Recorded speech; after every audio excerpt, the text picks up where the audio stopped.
So when I was a kid and I stayed up too late watching TV because I wasn't supposed to, instead of because how sometimes now it just relaxes me, one of the things which I'd often run across was a Channel 4 show called Eurotrash. Now, make no mistake, Eurotrash was the porn and tits jamboree. It was, hey, look at all this weird stuff that people do in Europe, usually involving cake, being put places it shouldn't be put. However, the one element of Eurotrash which was always weirdly charming was its host, Mr. Antoine Decaune. Decaune had come to prominence in the UK several years previously, doing essentially Eurotrash, but a little bit better behaved, for the BBC in a show called Rapido. He is and still is, as far as I can tell, a very, very well-dressed, very fast-talking, very elegant French gentleman, who, as time goes on, it becomes apparent is actually really just low-key in Gallic form. And it just struck me as I was waiting for the countdown to come down tonight that I have never said bonjour, British chums, as he often opened the show with. So bonjour, British chums, and also bonjour to everybody else. I'm Alasdair, and 8 feet to my left is the amazing Marguerite. Hello, everybody. How are we doing? It's nice to see you all tonight. How is everybody? It really is. It is St. Patrick's Day. Which is why we're wearing green. We have coordinated. This is not the first time we have coordinated today. We were vaccinated for the first time earlier on. And Marguerite wore her She-Hulk pin, and I wore my Gra Hulk Walk shirt. Exactly. So the Hulks have been vaccinated. Well, we've had the first half of our vaccination. Exactly. And then we had a very long, very slow walk home, because it's been a long time since we did a long walk home. It was a very weird experience. It was like a polite British version of E.T. E.T.? You know the bit in E.T. where they basically put like the fumigation tent over the house? Yeah, I mean, the vaccination center was really well prepared, like to the point where they had put planks over all the sawdust in case it rained, and there were tents, and there weren't quite tea stations, but there were certainly sanitizer stations. But they wanted there to be tea stations so bad. I'm sure they wanted to have tea stations. They just couldn't find a sanitary way to do it. My mom was very, very militant about St. Patrick's Day, like to the point where if you didn't wear green pajamas to bed the night before, she would wake you up with pinches. So it's really green t-shirts today. Lots of green everywhere. You see, as basically the most culturally Irish human. No. Oh, sorry. I was just responding to Shiny. No, we didn't get a sticker, and I was very upset about it. Damn I didn't even get a Band-Aid. I practically didn't get to sit down. It was almost a drive-by jab. We did get a milkshake though. We did. We got an Oreo milkshake to go to split on the way home. Yes. Yeah, as like the most culturally Irish person in this whole entire apartment right now. Yeah, you're half, aren't you? I guess Manx culture is half Irish, half Viking. Tell this Dun Pillaging story. Yeah, well, for those of you who don't know, the Isle of Man was basically the Vikings' retirement home. They would wash up. They basically show up and go, "This is very nice. He's ours now. And, we're done. He's done. He's no one to fight. Here we stay." So there was this running gag about how we would refer to the island as Dun Pillaging. Dun Pillaging. Because it was where Vikings went to retire. Exactly. So yeah, we got vaccinated, which was really good and very strange. And even my tea mug is green. Yay. Well done. I'm very on brand today. And yeah, it's St. Patrick's Day, which means I've been humming House of Pain all day. Really? Well, yes. Well, you House of Pain, me the Pogues. Flogging Molly. Jump around. Jump around. Okay, we can't sing that. We'll get in trouble. There we go. That was Chungus. I didn't push the button in time for Chungus because I'm too busy being on camera. So I'm going to put him back on camera so I can push the buttons. I've told a big stupid story about the Caffrey's advert and jump around, haven't I? I don't think you have to the stream, no. Caffrey's beer, which is one of the only alcohols I've ever tried and enjoyed, had, in the early 1990s, when I was at a formative age, an advert which was kind of 4 cool guys in New York being cool, going to an Irish-American bar where they play House of Pain, and then they pour the Caffreys, and suddenly it's the theme from Miller's Crossing, but if you can imagine a piece of music which is basically the word cult, just repeated like a dial tone for 4 minutes. What is that? What was that sound? That was me saying Celt. Really? Celt. Yes. Okay, well, you have to understand, to Americans, They see the word CELT and they think the basketball team called the Celtics. Okay, how about better? Irish. Okay, Just say Irish. It's fine. So because they instantly take a sip of this magical nectar of the old land, and are transported there to a world of guys running off to play Irish football, which somehow has hockey sticks involved, and Jason Statham. It's a whole thing. There's no Jason Statham. Windswept redheads and oyster bars, and then they flash back to New York, and they will have a moment of kind of meaningful silent masculine bonding. It should be pointed out this is silent, meaningful, white masculine bonding, which is why it's probably Irish, to be honest. I'm putting the advert in the show notes. Don't think I won't. Well, should we talk about the fact that there was a redhead walking through a field in a cloak, and that may have been formative as well? Hi, how you doing? Strangely enough, I like to lay all my cards on the table, including the really obvious ones. Hello. I love you. Anyway, this advert has this big sweeping... I just did the same thing. Oh, okay. I just missed it. Okay, let's do it at the same time this time. There we go. Which is ridiculous because we're sitting like 8 feet apart. I could throw stuff at you. Huh? I mean, I'm not going to, but I could throw stuff at you. I could probably throw stuff at you too. We should try that. We should play like bouncy ball on the stream. Okay. Another story time. If you've ever seen The West Wing, the TV show, the Aaron Sorkin TV show, you know what this is. This is Toby's ball. It is a pink Spalding bounce ball. And Toby, who is not Alasdair, honest, has a ball, and he would bounce it up and down the wall and catch it and think this way. So whenever Alasdair and I get stuck and we need a break, we will turn around, okay, you can turn and look at me now. See? Like this. Live on air. And bounce the ball back and forth. Sometimes like that too. We'll do it live. Where'd it go? There's actually two. There's one at each end. Don't give away the trick! You gave away the trick!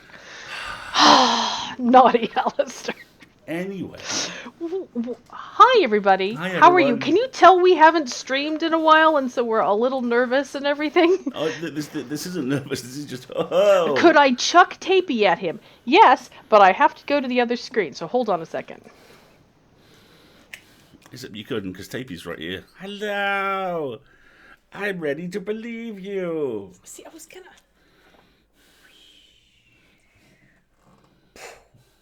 I sold that quite well. Yeah, you did. It's not gonna really stay there. Explain Tapey, would you? Okay, so Tapey, and I believe this is actually Shitpost's creation as well, is it not? That is correct. Tapey was sent to us by Shitpost. Tapey. So one of the things we've been doing with the TikToks is... We didn't get very many Tapey auditions, did we? No, I think we only got one. We should remind people of that fact. After we've done the International League of Magnuses. The International League of Magnuses. Yes. Tapey is what we're now literally seconds away. Oh, the arm's made of wire. Oh, he can be posed. I know, it's posable. It's like Gumby. It's amazing. Feel a bump, yo. Tapey is part of what we're literally seconds away from confirming as the canonical Nice AU, where Peter is just a slightly bumbling supernatural avatar, and no one's actually died. They all just kind of work for the Institute. We're calling it the Office Comedy AU.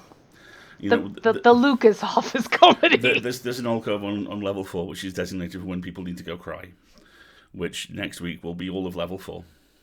Moving on. That kind of thing. And needless to say, we have some very special supportive TikToks planned next week for everybody. And don't worry. One of Peter's ideas for helping to really get the Institute up to the next level of achievism is a mascot. So he has... Did you say achievism? I did. So he has an open competition, and everyone suggests the tape recorders when they suggest it in identical handwriting and have absolutely no memory of doing so. So Shitpost very kindly designed Tapey for us, and then Shitpost very kindly sent Tapey to us, and Tapey lives here now. Tapey and Chungus live together now. I believe you. So don't tell Bob, anybody. Oh, hold on. I have to. We're allowed to swear, right? Yes, this is a marked mature stream. You can swear. Fuck Drexel, and fuck the board. Okay, do that again, slowly and nice up in the microphone so that everybody can get a nice recording of that. Okay. Hold on, let me put you back on main camera. So I'm raising my voice a little bit. Fuck you, fuck Drexel, and fuck the board. I hope people clip that. KP7. Oh, I love it. What a brilliant idea. Now, as I was saying... Meanwhile... Do we have a hard copy of Wizard's Guide? We just have the Kindle, don't we? We just have the Kindle. That's too bad. Because... Am I correct in that it was nominated for a Nebula? Mm-hmm. Or was that Paladin's Grace? I can't remember which. Nobulated for Nebula. Nobulated? Don't say nobulated. That's a horrible phrase. Nobulated. Hold on a second. Let me confirm. But I do believe Ursula's book was I hate you. I hate you for that. Was nominated for a Nebula Award. And by the way, Hugo nominations close on Friday. So if you are a Hugo nominating voter, we could give you some suggestions, shall we say. But it's also eligible for the Hugo, which is why I finished my Hugo ballot before the Nebula finalists were announced, and now I am insufferably smug. Let me just put it that way. Mm-hmm. But yes. Yay, Ursula! Mm-hmm. So, those of you who are still here are probably wondering... Who are these fools and why are they talking at me? What the hell we do on this stream. And what we actually do is 3 things. We do shenanigans, that will come last. And hopefully will be the video game we tried last time. We do... It's already running in the background, you just can't hear it! We do fiction. Do we talk about what's coming up for fiction as well as what we have? What we have coming up? Mm-hmm. Okay, hold on. I really should just leave it on this scene for a little bit because I'm being horrible about it. And also because people really like seeing you. So. Oh, that's very sweet of you, honey. Thank you so much. But I just don't pay as much attention to the buttons when I'm talking to the camera. So, we have a couple of weeks of short fiction coming up from very good friends of ours. Excuse me, everybody. Now you're yawning too. Including, tonight we have Tina Connolly, who Alasdair will talk a little bit more about. And next week we have 2 short fiction pieces again from Xander Odell, which will be some really fantastic stuff. There are content warnings for all these stories. I'm going to put a link to the content warnings and the longer detailed page in the chat for you. So we do what's called headline content warnings, where we'll give you the big categories of things that will be discussed, and then the link will take you to a page where you can get very detailed content warnings about the subject matter of the story, but those can sometimes contain spoilers. So this is how we do it. So that's the next 2 weeks. Last week of March, we're going to have Sheree Clark on the stream as a guest. Their debut, The Unbroken, comes out in the UK on the 23rd. It's freaking amazing. It's freaking amazing. It's sitting on my bedside table. I'm making my way through it, hopefully in time by the end of the month. Whitmore says, the copy I bought of the Wizarding book for Defensive Baking is now living in my local library, and it's very popular. That's so wonderful, Whitmore. Thank you so much. And then the week after we have Sheree, we have another guest. We will have the fantastic Primi Muhammad with us. What was Primi's first book? Beneath the Rising. Beneath the Rising was last year. Which she has followed up with, I believe, 4. There's a direct sequel to Beneath the Rising. Which we'll be talking about, which is A Broken Darkness. And there's at least 2 novellas and maybe a 3rd one as well. That's right. And then so that'll be the first week of April. And then the last week of April, Mr. Newell will be stopping by. But we haven't planned what on earth we're going to talk to him about yet. So, there may be some suggestion time. He's just going to show up. Yeah, he's just going to show up. We're just going to chat. We're just going to hang. Maybe we'll make him watch Alasdair's TikToks. That would be really fun. Yes, Mr. Alexander. And we are in the process of planning something with Mr. LeBeau as well. We have a couple of ideas we're kicking around. The things we have for Mikey. And if you watch the bonus content from Westry Quill Gaming and Giving, which came out last Friday, you know that Mr. LeBeau has dramatic as well as comedic chops.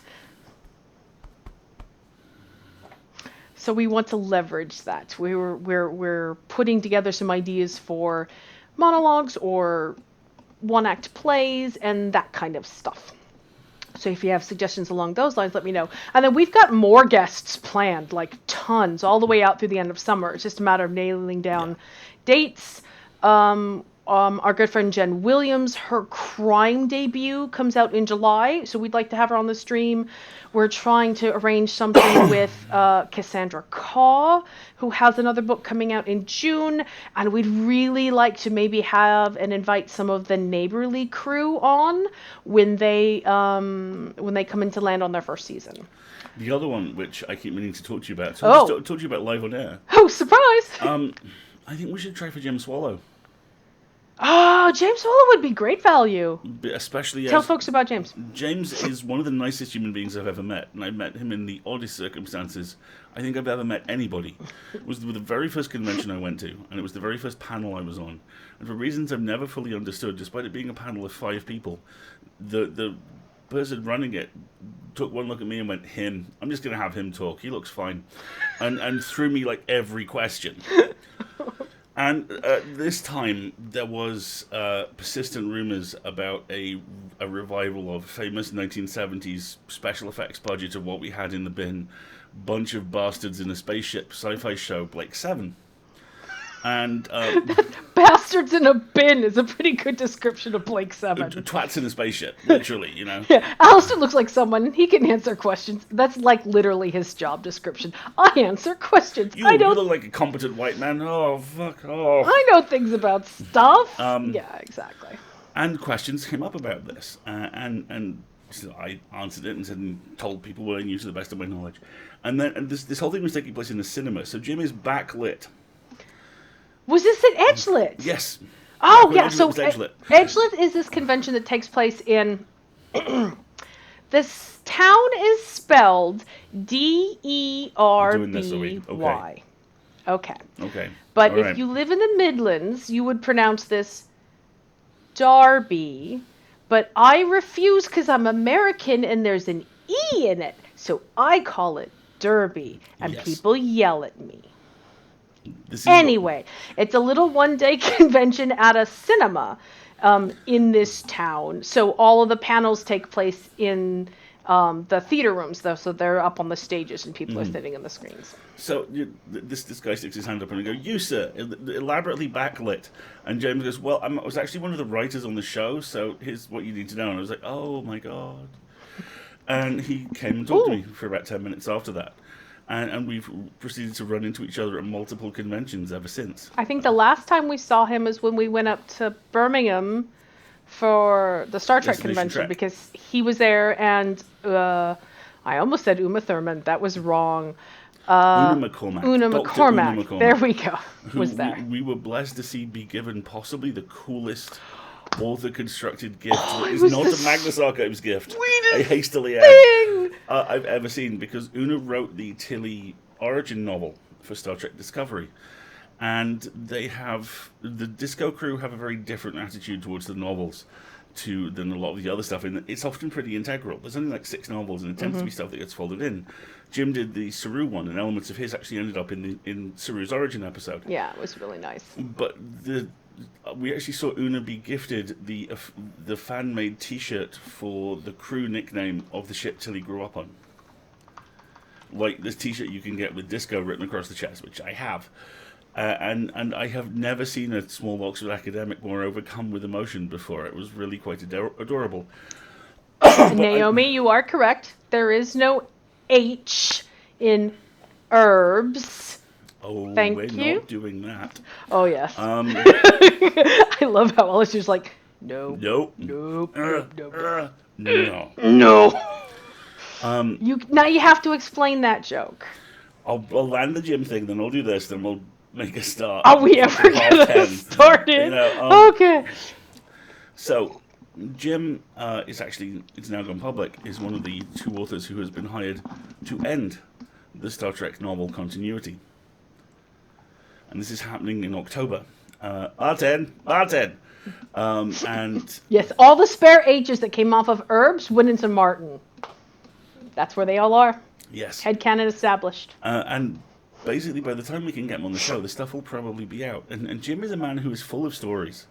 And he's also a man who's very, very useful at knowing when those stories are legal to tell people. So he'd be really good value. Those of you who played Deus Ex Human Revolution, James was the lead writer on it. Yeah. And he admitted to me privately that the first line he came up with for the entire game was, "It's not the end of the world, but you can see it from here." It's a good line. It's a really good line. So yeah, he's good value and we should have him on. Yeah, that's a very good idea. I will literally put him on my list. But first, I'm going to put you on main screen because, 25 minutes in, we have an opening monologue. Yes, there was something else you wanted me to explain before that. Oh, the cookie joke. But we can come back to that one later. We'll just use it enough times until people ask us what the heck it is. Put it in the stream notes. Stream notes. Caffrey's advert. I didn't grab my notebook. I feel so unprepared. But it's really nice because Alasdair has a new laptop and he inherited my old monitor. So it's like I get to visit it on a different desk now. It's kind of cool. Hey, right. Mom. Opening monologue. Let's get ready for that. Those of you wondering what we do here, we do three things. We do shenanigans, which I've explained. We do the stories, which I've just finished explaining. We do an opening monologue, which is laughably designed to give you a chance to get comfortable. Because whatever the fuck we've been doing for the last 23 minutes... That was just vamp, right? That was just screen test. Yes. A compost wedge is like, wait, I'm super late and I haven't missed the monologue? Amazed. No, you have not. It has been that kind of day. It is a proud return for our house band, Mr. Nick Crowley, a.k.a. Frog Crockley, by his books. He's occasionally a Roman professional wrestler. He's also occasionally a dead Roman. He just likes being Roman, I guess. He does. And this is another one of his video game pieces entitled, "I fought a boss that was 5 miles across and took me 16 hours to beat. Sargon the Great laughs at your so-called bosses. Think you're big then, do you, Whale Dad of Final Fantasy X? Fancy yourself as a bit of a gigantus, What about you, Half-Life missile silo monster? Reckon you're fairly large, don't you? Oh, and hark at Yorm over here in Dark Souls 3, who's awarded himself the title The Giant, like a child giving themselves a medal made from the lid of a milk bottle." Content warning, accents. Honestly, you make me laugh, the lot of you. Big bosses, eh? Big disappointments, more like. I used to think you were all impressive, of course, but this week I beat a boss big enough to fill an entire river valley, and the scales fell from my eyes. It took me 5 attempts to beat this monstrosity, and each one of them was at least 2 hours long. 16 hours it took me, in the end, to come out triumphant.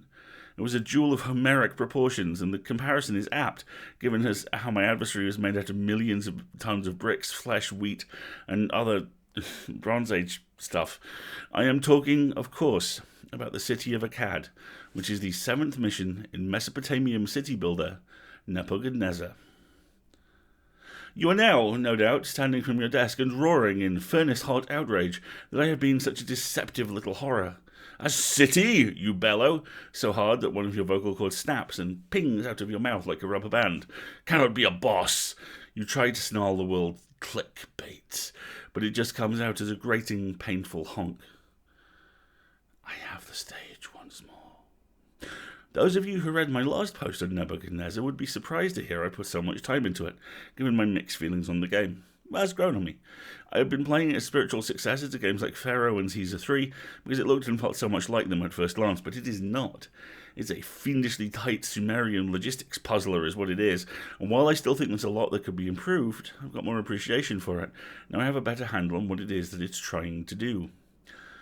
But on last week's Electronic Wireless show, aka the RPS podcast, we got talking about bosses, and I started wondering if the traditional definition of bossliness is getting a bit long in the tooth. I asked my co-hosts what they reckoned a boss actually was in the broadest sense, and Matthew said something really interesting, that a boss is a test. By that, he meant a point you can't progress past without having reached a certain level of mastery in all the things the game has taught you to do just thus far. That's quite neat, I think, and it doesn't invalidate anything we already think of as a boss either. What, after all, is your classic vast bastard in a castle who will turn you to ship'ems unless you can roll about the place like a dropped pill and time your attacks to perfection? If not a test. Roll about the place like a dropped pill. You're the best, Nate. But this definition opens the doors of boss schools so much wider, since it no longer requires a boss to be a single, malevolent entity. Hence, Akkad. My counter isn't working, no! Nebuchadnezzar, in short, is a game about finding the most efficient placement for the physical components of a supply chain. Levels require you to reach certain populations of peasants, fancy peasants, and sneering millionaires in your Mesopotamian cities. Wait, those are the three classes? Yeah. Peasants, fancy peasants, and sneering millionaires. Yep. Apt. You do this by arranging the buildings which acquire and process the goods they desire, and then seeing that they get distributed to people's houses. There's a caption here for Sargon the Great, as portrayed in Civilization 6, the man who put the Chad in Nebuchadnezzar. But it's not that simple, booms Sargon the Great as he bursts through the wall with a hearty, malevolent laugh, and the smell of sandalwood billowing from his disconcertingly perfect torso. And indeed, he is right. Nebuchadnezzar's maps are smaller than they appear at first glance, meaning you have to be very canny with where you put things. It gives you a punishingly slim margin of error compared with other city builders. If any of your citizens go without the things they love for even a minute, they will pack up and leave immediately, leaving you with a labour shortage, and therefore a diminished ability to make new things for your remaining populace. To complicate things further, increasing your population of peasants past a certain point requires goods that only sneering millionaires can make, and so on and so forth. With the sneering of the millionaires. I would have entered into the record that I got through increasing your population of peasants past a certain point twice with no stumble. Well done. Self 5. Golf club. For the big dog. For the sea dog. And this is how Akkad looks at the start. All that inviting and arid land waiting to be made fertile, but you'll be surprised how fast it runs out. Look, you don't need a blow-by-blow of every mechanic. Basically, unless you're astonishingly efficient from the outset, you're just waiting for the point where one false move pulls everything down with it, like when the idiot hobbit knocks the skeleton down the well in Gollum's Big Movie. Gollum's Big Movie is like Weekend at Bernie's Lotro edition. And for whatever reason, the Akkad mission basically gives you a room made entirely of wells and skeletons, and unleashes a coach store full of pissed-up hobbits into it. After 5 missions of running you through the basics, on maps that give you enough space to be a bit sloppy with your granaries and your brickworks, it gives you just what you need to succeed, and nothing more.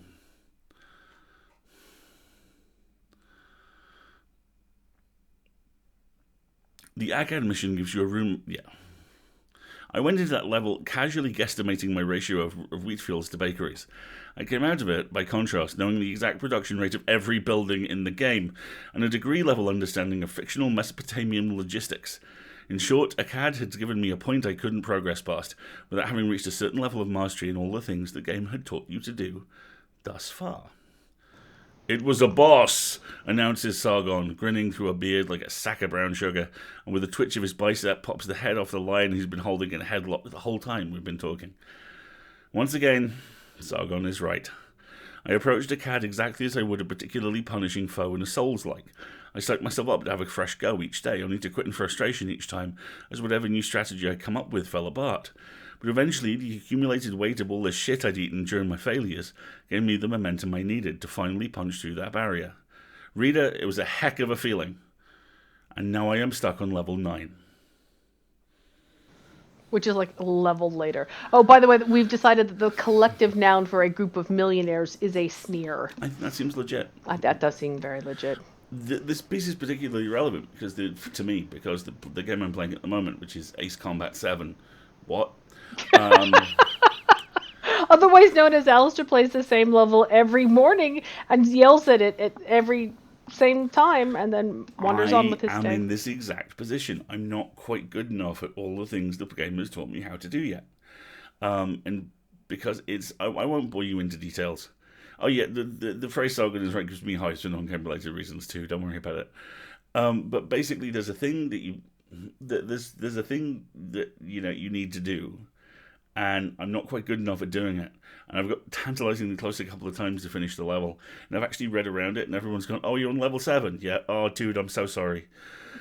So I know exactly what he means here. It's the level is the boss. And I really like that. I really like that change in definition. An economic infrastructure roguelike seems disturbingly up my alley as well, shitpost. I agree with you completely. Yes, it does. Don't think I haven't noticed we both have PCs that could run games again. Ruh-roh. I know. That means we could do like a multi-stream of Among Us. Sauce. Super sauce. We could probably totally set that up, with all my spare time. But yes, I do. Peter exploding a shark from behind his beard like a cloud of sponge sugar. Yes. No, yes. That's Maneater. We've played that game. Maneater is so much fun. Talk about Maneater. Maneater, for those of you who have PS4s and or 5s, is, I think, still available. I can't believe they ported it to PS5. With massively enhanced graphics and a new type of mutant shark. You play a shark whose mom is killed by a shark hunter. You bite his hand off, and then you have to survive being a shark in the mean bayou and grow and mutate, and you clash repeatedly with the shark hunter. And all the while, Chris Parnell, Dr. Spaceman from 30 Rock, is narrating this whole thing as a shark hunting documentary. Really? That's the reference you go with? I thought I went with Cyril from Archer, personally. Dr. Leo Spaceman. Suppressing fire! There we go. Moving on.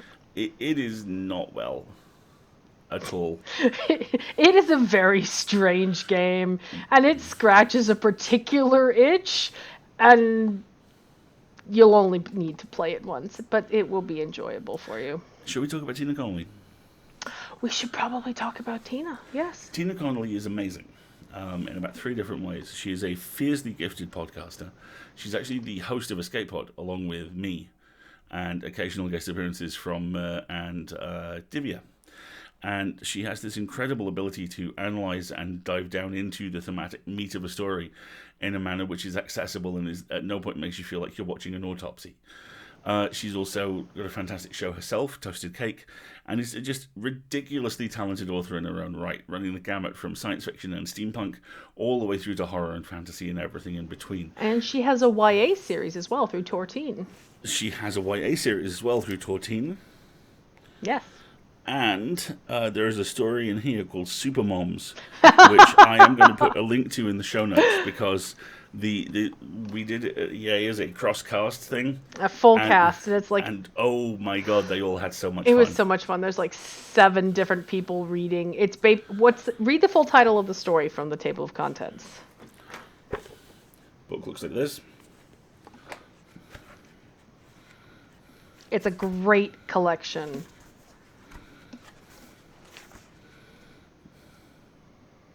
Super Baby Moms Group Saves the Day. Right. So it's a support group for the moms of super babies. Mm-hmm. And it's their email thread. It's hilarious. It's basically someone's WhatsApp group. It's very cool. It's really, really fun. It's a fun story. We are going to present to you 2 stories from this tonight. Pardon me. The first is the titular. I want to enter into the record. I did not laugh. She did. Yes. On the eyeball floor. So without further ado... Hold on just 1 second. Oh, of course. Headline content warnings for death and dying, horror themes, mental health, miscellaneous sexual themes, violence. We also have a detailed list of all tonight's content warnings at an address which is in the chat as we speak.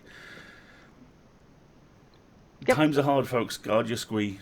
Yeah. If anything in this sounds like it's going to be something which you are not cool with, step out. We will not take it personally, I swear. And go ahead and make sure you check the document if you need a more detailed content warning and you're less concerned about spoilers. Yeah. And if you're concerned, it's 4,000 words. This will take about half an hour. Trust me, we'll be about half done by then.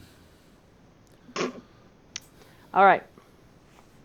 Make yourselves comfy. Get a stretch, get a snack, get a drink if you need to, and let's get started. On the Eyeball Floor by Tina Connolly. We've got robotic... pardon me. We've got robotic arms to put the eyeballs in, metal clamps to pull down the eyelids. Tony, on 4, keeps the grease vats filled. Oil squirts 19 times a minute to keep the eye sockets from squeaking. Tiny slick needles stitch on the lashes. Millions of different irises get stamped in magenta and yellow and cyan, so no 2 will ever be alike. Just like us. All that, and they can't engineer anything or anyone to take over my job. People in organs go home coated with grease and vinegar. People in bones have lost fingers to the machines. Still, nobody wants the job where 100 half-live cyborgs line up in rows, twitching when your back's turned, waiting for someone to talk to them, feel for them, transcend them to life. There are safety signs around the factory. Scrub up, know thyself, don't blink. That last is the best piece of advice here on the eyeball floor. Sometimes you blink and the world changes. Sometimes you just go blind. Clementine's a crash type, made to comfort human babies. Hold them in maternity wards or when the human parents are working. Parallel to my job, actually, a cyborg coaxing humans into awareness. Usually, crash types transcend the fastest. They're stuffed with warmth signals and motherly hormones. They respond to my need for them to transcend, and then they just oblige. She wouldn't. One evening, after I'd escorted all the newly transcendent cyborgs down to shipping, I came back to my room on the eyeball floor. The room always feels chilly after the most lively ones have left. The remaining cyborgs fall in that uncanny gap, neither dead nor alive. Little parts of him were waking up. There, one side of his mouth crinkled into a little human smile. That girl swallowed. That man scratched himself when my back was turned. I felt it. That's why nobody wants my job. This asteroid miner down on the end, his neck and mouth were alive with intent, but nothing else was. The heartbeat pulsed in his neck, speeding up as I inspected him. I stared at his jaw and he chewed on his lower lip. I bet myself a packet of tea he'd be resentful imprint, hating me, his parent. But though his mouth was awake, his eyes were dead. I went over to the young woman. Clementine, I named her. Her real name was Agrippina Adamantina Kresh. It was inscribed on the back of her neck. Julie on one comes up with all the names and tattoos them on just below the serial number. She ran out of good names like Clementine ages ago. Clementine's a good name for a crash cyborg because they all have wide, sturdy feet. I walked Clementine to a corner and I talked to her alone. Talked about rabbits, about the price of tea in China, about Sue, my girl in feet who had curly brown hair that tumbled across her nose, who liked powdered milk in her tea. Who likes powdered milk?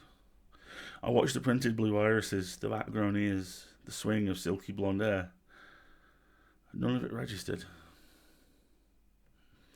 I hate failures, I told her. Not you. I hate when I fail. So you better hurry up and transcend. I don't want your brain to be stripped and started over. If you've got anything going on upstairs, it'll wink out of existence, love. Behind me, that minor cyborg stepped all the way out of line. You don't want that either, huh? I said. What's your name?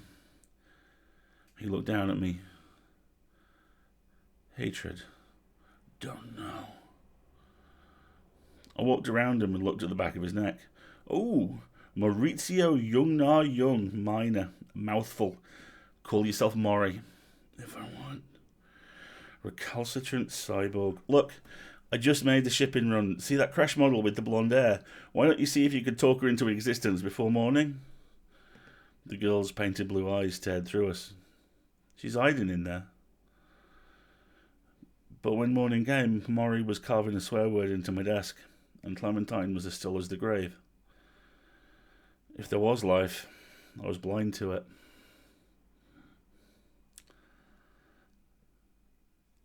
I should have given Clementine up to recycling. I didn't. She became a pet project, and on my breaks I walked her around the factory.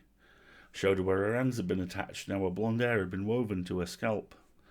I took her to see Sue, and we stood and watched her hair tumble as she cleaned a pile of feet. Darling Clementine, this is Slewfoot Sue, I said. Sue laughed. You're so funny. When did you get these crazy names? She flicked a bit of skin away with the sander. Slewfoot Sue was Pecos Bill's girl, I said. She wore a bustle and it bounced her over the moon. She laughed again. I never did see the likes of you, she said. Must be why you can work with the cyborgs when they get all creepy. Just a knack. Well, Clementine and I are going to go down to 4 and see the grease. Maybe I'll see you later. Make you tea with a spoonful of milk. Just how you like it. Slewfoot looked down at the foot she held, her curls obscuring her face. Tell Tony I says hello, she said. I turned Clementine to the stairs and her arms shuddered beneath me. Sudden. Something very warm and human. Her face was dead, but you don't work on the eyeball floor long without learning to trust intuition. That's a darling, I said. That's what I want to see. We emerged on 4, where Tony was tinkering with a fitting. Tony keeps the wheels greased, I said. He tops off the grease vats, and he makes sure the gears on 4 run smoothly. All right, said Tony. What you doing with the cyborg? She won't transcend, I said. It's been 3 weeks. Yeah, her neck joint's all right. He wiped his hands on his pants and moved aside her silky blonde hair to rotate her neck.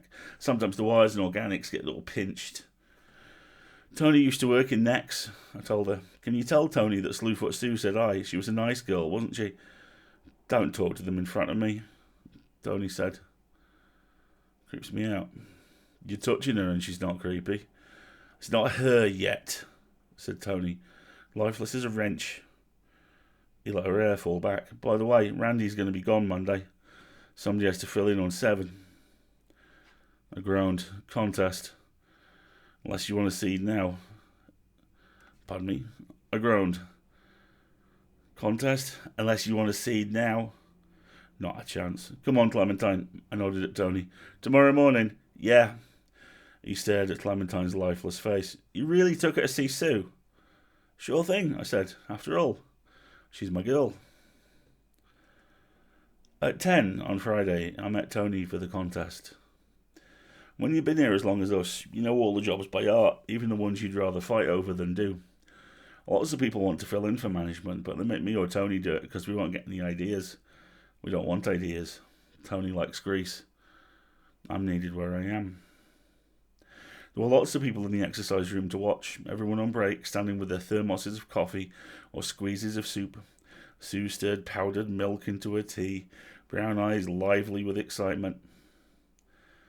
Tony and I contest by burling. There's a long metal cylinder in the middle of the exercise room, rigged up 3 feet off the ground on a spindle. We each stand at an end and walk or run forwards or backwards, trying to drop the other one off as the cylinder spins. Mimics the old days when the factory was a real wild place. Corrupt management, no safety regs. Guys used to balance on the rolling metal chute over the powered down recycler late at night, betting on who'd faceplant in the vat. 2 out of 3, said Tony. 1 out of 1, I said. We kept our balance with long pointed poles, steadied our feet on the roughened metal.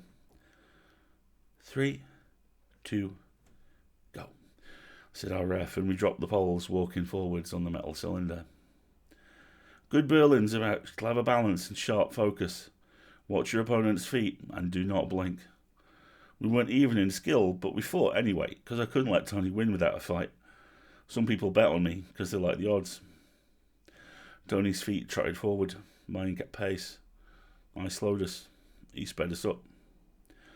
Sue watched us holding her tea. A curl tumbled into her face. I missed the change in tempo as Tony reversed, spinning the metal cylinder backwards, feet pattering and whirling the metal. I took her header into the mat, and it was over. Everyone groaned. Tony jumped down, beamed at Sue, and she ran to him. You were a god, Tony. To me, with pity. Nice try. Tony squeezed her closer. Only then did I realise that this time the contest wasn't really about management. It was about Slewfoot Sue. And worse, I saw then that her art belonged to Tony. I worked in arts before I was promoted to the eyeball floor, so I thought I knew a lot about them, but obviously I didn't. Sue didn't care that I was the only one to watch how her curls tumbled. The one that knew and adored every gesture she made. I levered to my knees with the aid of the pointed pole. She wasn't my girl at all. I lunged at Tony. He sidestepped and the sharpened pole kept going, swept on hard, took a long red gash out of the person coming up to give me the rundown on the Monday replacement shift. Randy. It was Randy, and he jumped backwards, clutching his arm, bawling. God damn it, Bill! You're out on your ass for that. You know the goddamn rules. Tony, you cover Bill's shift. My blood pumped high at the sudden collapse of everything. Don't blink, I said to Tony. Why not? Someone might take your girl. When I went back to my room on the eyeball floor, my hands were shaking. Clementine stood apart from the others by the window, sun glinting in her curly brown hair. I hadn't realised that she had hair like Slewfoot, and it made me slant away, crossing my arms. I told her of the contest. There was something about the way that Tony looked at me before we started. I should have known then. I said I should have known Slewfoot had changed her mind, that she was Tony's girl now. Sure, we shared a laugh or two in the elevator, but so what? Tony had a good job in Greece, and I was here. I should have known it meant nothing. That I knew every micro movement of hers, the way she ate, laughed, swung her hair. Clementine moved as I spoke, but that didn't mean life. Even machines grow restless. She sat at the window, face lifted to the sun. And now this is it. I said, I'm done. Kaput. I have to pack my bags. And you know the worst part? The sunlight picked a stripe of white across her snub nose and cheekbone. Sue don't even care. Clementine, the failure I would leave behind, rankled. I grabbed her chin and turned it towards me. The brown printed irises were stony. Cold with anger? I turned her cheek again. No. Just cold. She would be scrapped. Then, brown? I looked again. Her eyes were brown, the same colour as Slewfoot Sue's. Those eyes I knew like my own. I'm going crazy, I said. A dark statement as I backed away.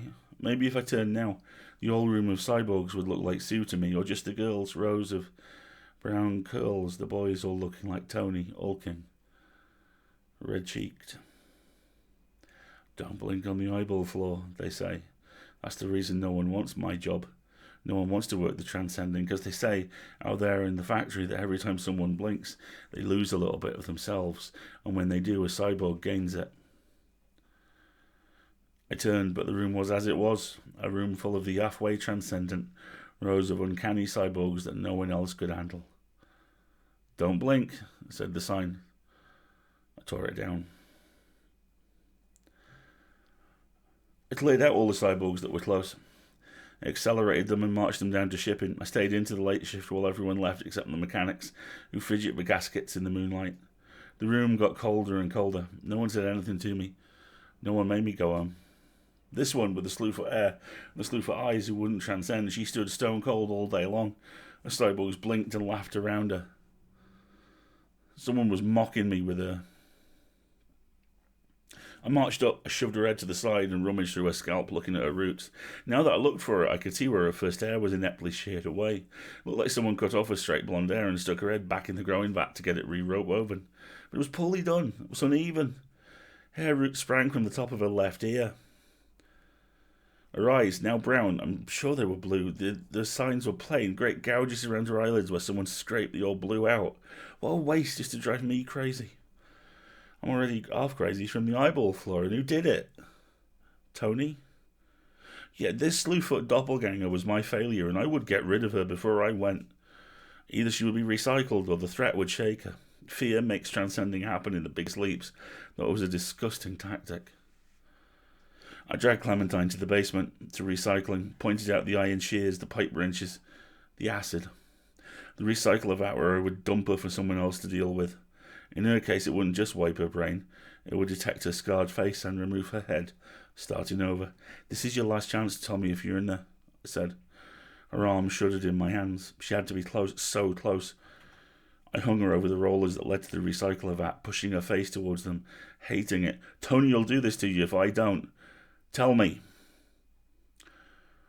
Put her down. It was Tony, holding a massive pipe wrench. She won't transcend. You want to deal with her? Fucking hell, you're crazy. Put Sue down. I looked at the figure in my arms, but it was still lifeless Clementine in Slewfoot's hair and eyes. You did this, I said to Tony. What was your plan? Trying to make me lose it? Put down the girl. Tony, I said, you won. I pulled Clementine back from the vat, shoved her at him. She fell stiffly into his shoulder, his arms springing up to catch her. The pipe wrench clanked on the cement floor. Take your cyborg, do what you want. Tony stared at Clementine's printed eyes. I'm sorry, man, he said. The air, the body, I don't know what I thought. He stood Clementine upright. A brown curl tumbled across her face. just like Slewfoot Suze did. Asshole, I said. Yeah, I'm sorry this whole thing got you fired. Look, I told Randy I provoked you. He's calmed down. I think he'll change his mind. Relief will hit me. Things will be fixed. You just don't want to work my job, I said. Bingo, said Tony. I like Grease. So what's up with this cyborg anyway? Just coincidence it looks like Sue. You mean you didn't do it? I said. You crazy? Just psycho. He peered closer. His eyes are all messed up. Not going to want defects like that in this shipment. Scrap it entirely now before it transcends. He pulled Clementine's arm towards the vat, and as he did, I saw something play across her face. Fear. There was fear in there, and she let me see it. Stop, Tony, I said. She's awake. Wouldn't you know it? He let go of her arm, retrieved his pipe wrench. Well, she'll have to be repaired. Clementine stood there, looking at me. That intuition that transcends reason said she'd been awake a long time. Say something, I said. Her voice was soft and resonant, slow in its tumble from her lips. Your hair, she said. When you turn your head, that curl falls over your brow. It brushes your forehead. Tony shuddered. This is why no one wants your job. Psycho, lovelorn cyborgs. Oh, she'd been awake a long time, and I'd been blind to it. I moved closer. She breathed into me a soft metal scent. I touched the brown girl. You did this, I said. You sheared your hair and stuck your head in the machine. I touched the tip of her ear where the curls sprang out. You were a little off. I tried 3 times to get the programming right, she said. First it made me a redhead, then I got male pattern baldness. Then you ripped out your eyes. I touched the hollows under them. For me. I dropped one, she said. I crawled after it in the dark. I touched her jaw and she tilted her face with its snub nose. How could she have hidden so well? I closed my eyes, drawing her in. Then I was holding only air. You're in too weird with this, Tony said. He pushed Clementine back towards the rollers. Her brown eyes were pleading. It's defective, man. Psychosis. I'll take care of it for you. He shoved Clementine down, under his breath. Teach you to imitate my girl. It was technically the right course of action per the company handbook, but it wasn't right. From the closest hook, I grabbed iron shears, raised them like a club. You drop her, I will fucking kill you. He didn't budge. I'm doing you a favour, man. Is it a crime to have a crush? The transcending wake up with weird emotions. Some of them love me, some of them hate me. They think I'm their fathers or psychiatrists or children. You wouldn't know what it's like in there. Oh, yeah, Tony sneered. I know you're a creepy stalker who can't get his own girl. Sure you want a cyborg? That's all you can get. Fine, but you can't have one that you've made over in a Sue. I didn't do that, I said. You heard her. One of you psychotic, he said. Between the two of you, there's only enough sane for one person. Is that you or the Borg? He inched her out above the rollers. One of her eyes leaked around the gouge. Fine, I did it, I said. Give her back. Sorry, Bill, he said. This is for your own good. It'll fix you. He dumped Clementine overboard as I lunged. I grabbed at her shirt, but she fell right through. She tumbled onto the metal rollers, hands grasping for purchase, soft limbs flailing. The rollers dropped her off, down into the recycling vat with a crunch.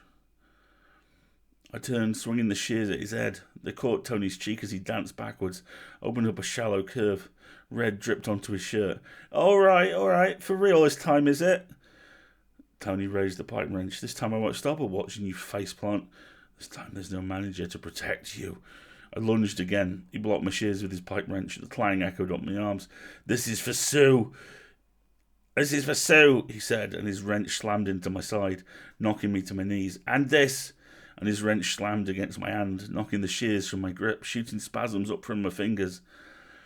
I thought if I could get to the controls, I could shut off the recycler before it discovered a defective head, but Tony lunged for me again, and I had to scramble. We circled around the floor, Clementine's voice calling up to me, crying. The machinery whirred in on her. One last lunge for the controls, but Tony cut me off. A snick from the vat, and then the crying stopped. And then there was silence.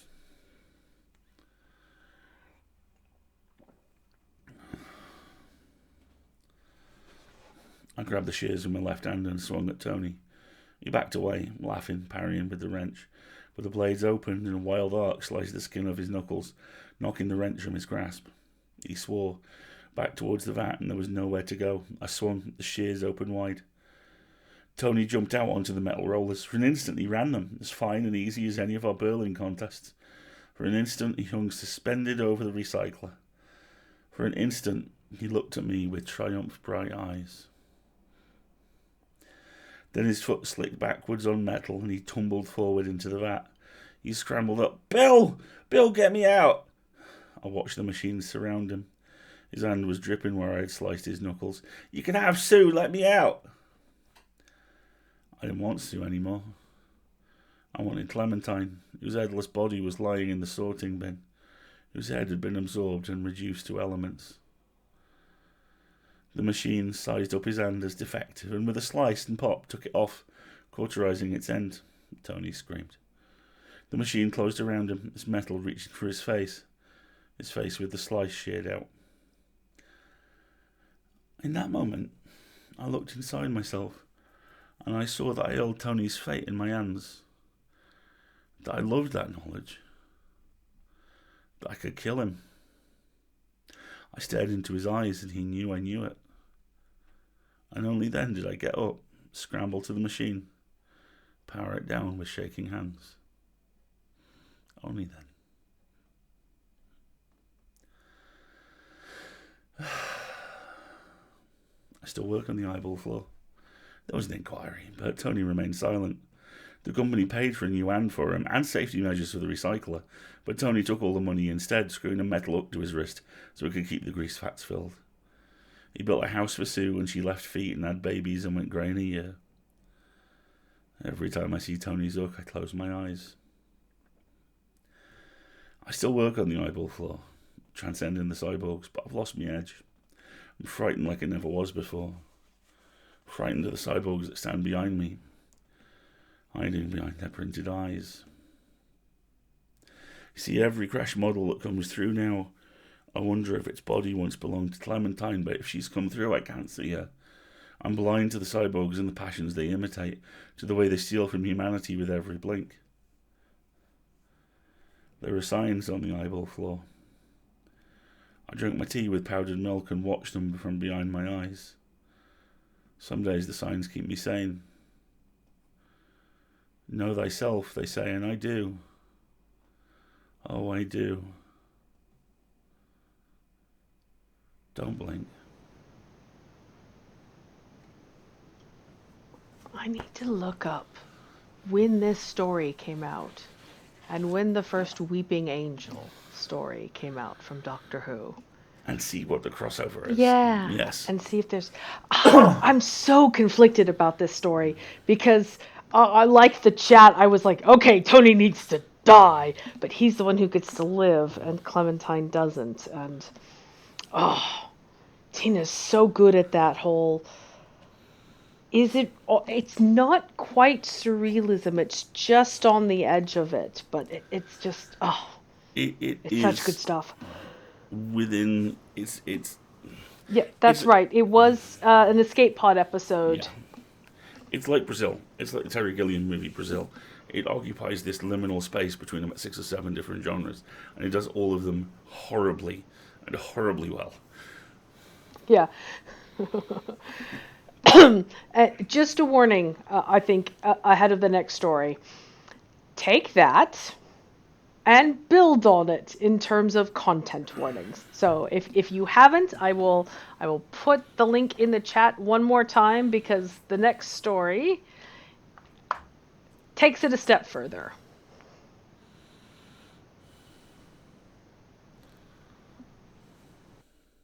Cinematic perpendiculars. Orthogonal POV that vibes just not right. Yes, that's absolutely it. Orthogonal POV. I love that. That's a great description. I would put this in a straight line between... We're on the same straight line as Midnight Meat Train. Now she's lost and gone forever. Dreadful sorry, Clementine. Midnight Meat Train and all that kind of neo Splatterpunk, almost, but not quite. Kiwi, I understand completely. Please don't worry about it. Also, I believe it's your birthday. Is that right? If so, happy birthday. And have fun. And we'll see you next time. That sounds good. Or if you want somebody to give you a ping that we'll be back for shenanigans later on, that's fine too. You let us know. And just a reminder, folks, we've been streaming almost an hour, so if you haven't refilled your drink or perhaps attended to medications or pets or other things of that nature, do take a moment to do that.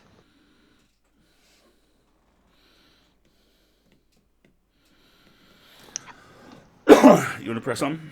I think we're good for the second story, and then after that we'll take a break before the shenanigans. Okay.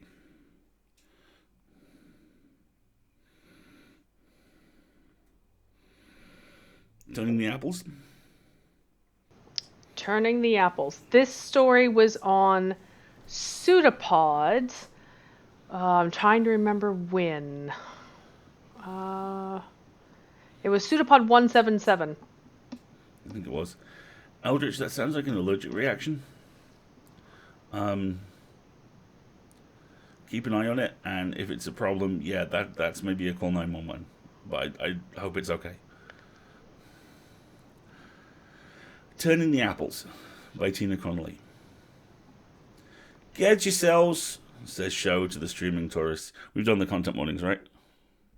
I put the content warnings in the chat, yeah. And I think maybe no Say accents them. on this one, yeah. No accents.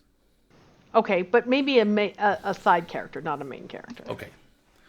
Turning the Apples by Tina Connolly. Headline content warnings: death and dying, horror themes, mental health, miscellaneous sexual themes, violence, detailed content warnings: death and dying, death, coma, suicide, horror themes, body horror, infection, mental health, addiction, miscellaneous, swearing, drug use, sexual themes, sexual references, prostitution, violence, and injuries.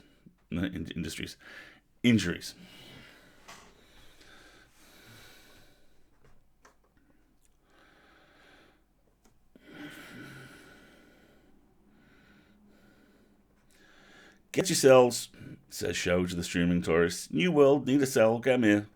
Not interested. Brought one on the ship. Show opens his jacket, reveals a wall of buttons, cornrowed phones. Come in handy if you get in trouble, mister. Some local shoves him. Fast packer his age in shiny shoes. Why don't you leave with the other tourists, foreigner? Show can't afford trouble, so he ducks his head, smiling.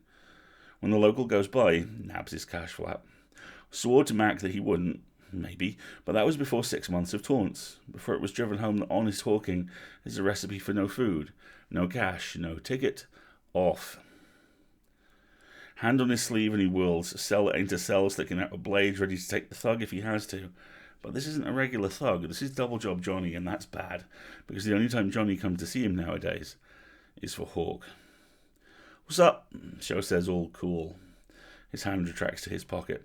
A likely Mark walks by, but he can't go, not with Johnny draped and breathing hot in his collar. I've got apples in the stockyard, says Johnny. Fresh. Now, apples is code for coma bodies, that 0.1% of off-world tourists that get the infection. They disappear if Hawk is fast and the crematory is slow. Stockyard is the freight shipyard, that's easy, but he's blocked out what fresh is. I've got a good gig now, Show mumbles. Johnny flicks a cash flap out and hits Show's. Johnny always was better at lifting than Show, even back when they were scrawny, jerky kids. Back before Johnny turned tricks and Show was just learning to turn minds. $18 off for tourists, Johnny says. You know Hawk will give you $2,000 for an hour at the stockyard. Sells, says Show to a tourist. Get your cells. Johnny slams his hand into Show's shoulder, and there's no knife there, but the force of what Johnny holds on Show. This ain't a negotiation, boyo, says Johnny. They're fresh, and Hawk's in the lava. He needs what you do. You're the only survivor in the city right now. Stockyard, 3:30. Then Johnny is gone, and Show is sick to his knees because he's just remembered that fresh means awake. And screaming.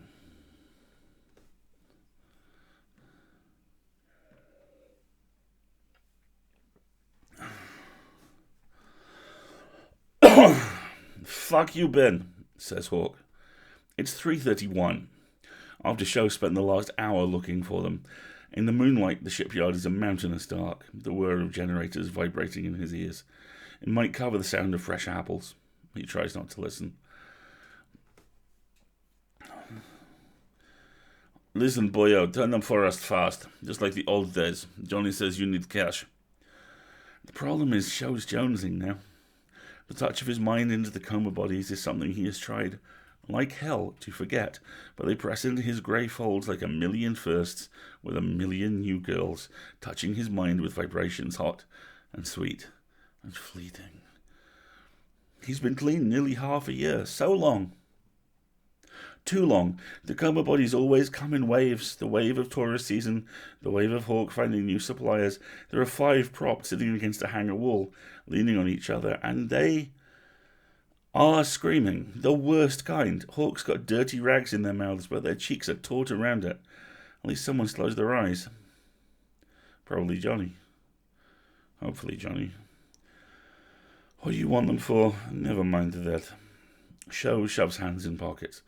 Hawk goes cagey when it's a new venture. Never mind that he knows the drill. Never mind that he knows he's got Show over a barrel. You know, fuck all, Hawk. Are they for the waste, the minefield, what? I can't code them right if I don't know what you want them to do. Fine, Hawk says. I need swimmers. I need them to seek out pearls in the sulfur pits, where the heat blisters your arms and the gases belly out your lungs. Rose-coloured pearls, each coiled like the belly button of a giant. Johnny rolls his eyes at Hawk's purple words, and the boys grin. For a moment it isn't tight pants Johnny and weary Show. For a moment the 2 kids playing pickpocket for Hawk, and life is sometimes okay. I mean, they're alive, right? That's what Show always thinks when he first touches the coma bodies. At least I'm alive. He closes his eyes, savouring the last moment before he gives in. Johnny and Hawk walk away, fade away, and Show touches the first one on the head and reaches. Show doesn't think of much while turning. He can't, but in that first moment, he thinks of palm trees. Show barely remembers his home planet. He and his mom came here when he was 4. Despite what she claimed, it wasn't a vacation to the fabled water parks half a day south of here, the hot springs and waterfalls that kept tourists coming back. No, his mom was fleeing her old life. That's something he only pieced together a decade later. He and Johnny flopped on Hawk's couch, high on green smack. He doesn't know which planet it was, or what the whole of it was like. All he remembers is a swatch of green grass with a palm tree. Occasionally other things float back. Words, faces, sayings. The image of the palm tree is what he calls home, though for all he knows, it wasn't even on his planet. Maybe it was something he saw on the ship.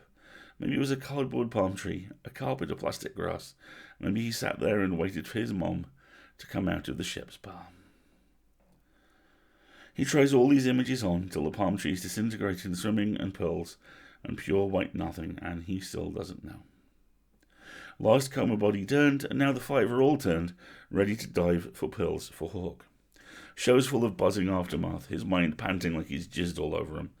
Hawk drops a wad of cash that thunks his shoulder. Sure, he grabs it, but it's nothing compared to the fierce relief that floods his brain. He limps down the long road from the shipyard, blood dripping from a bitten tongue.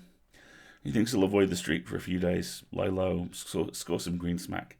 Anything to take the edge off of wanting to do more apples. Maybe 2 thou is enough to get him on a ship himself, get him off-world. If it wasn't for Hawk, his past, Show could stay clean.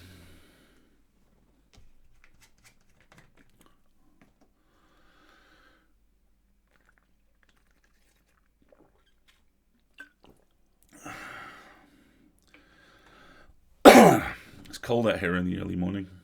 The green smack is quick to come by, though. The pea stink outside his squats hardly bugs, not while he's all strung on coma bodies. If he had another 50 in the alley, he'd do 'em all, but instead, he rolls up the green smack under his tongue and he flops on the mattress. And the drug makes him sad. Just like it always does. It isn't most punks' drugs of choice, but it shows. This time on the green smack, he remembers how he and his mom got infected. The first he knew something was wrong was his mother asleep, standing up, pouring whiskey over a mug and onto her hand. She woke up just once, and then fell into a coma. He remembers toddling around the hotel room before he fell asleep too. His dreams were beautiful. Dreams of something orgasmic that was a new sensation up for, gorgeousness lush and happy, and when he woke, he was sweaty and starving, and his mother was flopped on the hotel bed. Sho can't forgive himself for toddling out to find food, for inadvertently reporting her, because white blurs of grown-ups in coats took her away. He traded her for a ham sandwich. That's how he feels. And here and now on the green smack he cries snot and spits more blood, and that's when the Polly comes to his crappy squats and he'll show himself away, still crying like a 4-year-old. And you know what? They don't even give him a ham sandwich.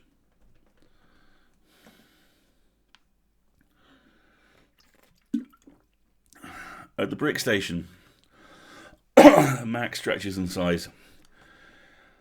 Give us the details, Sho. You might as well. You already know what's up. Why do you want me? Sho hunches around his knees. There's bits of glass in his pant leg from the shipyard tarmac. He flicks them onto Mac's desk. Mac ignores it. We know it's Hawk. We know this supplier. We know it's 5 or 6 bodies. We don't know where they're going. And Jesus, Sho, we would like to track them down. Don't you think your mother would have liked that? Keep talking about her and I won't tell you anything. Truth is, he hates to disappoint Mac. Mac picked him up the first time he was caught. 8 years old, and he'd already turned 53 bodies for Hawk. 53 because he remembers each and every one.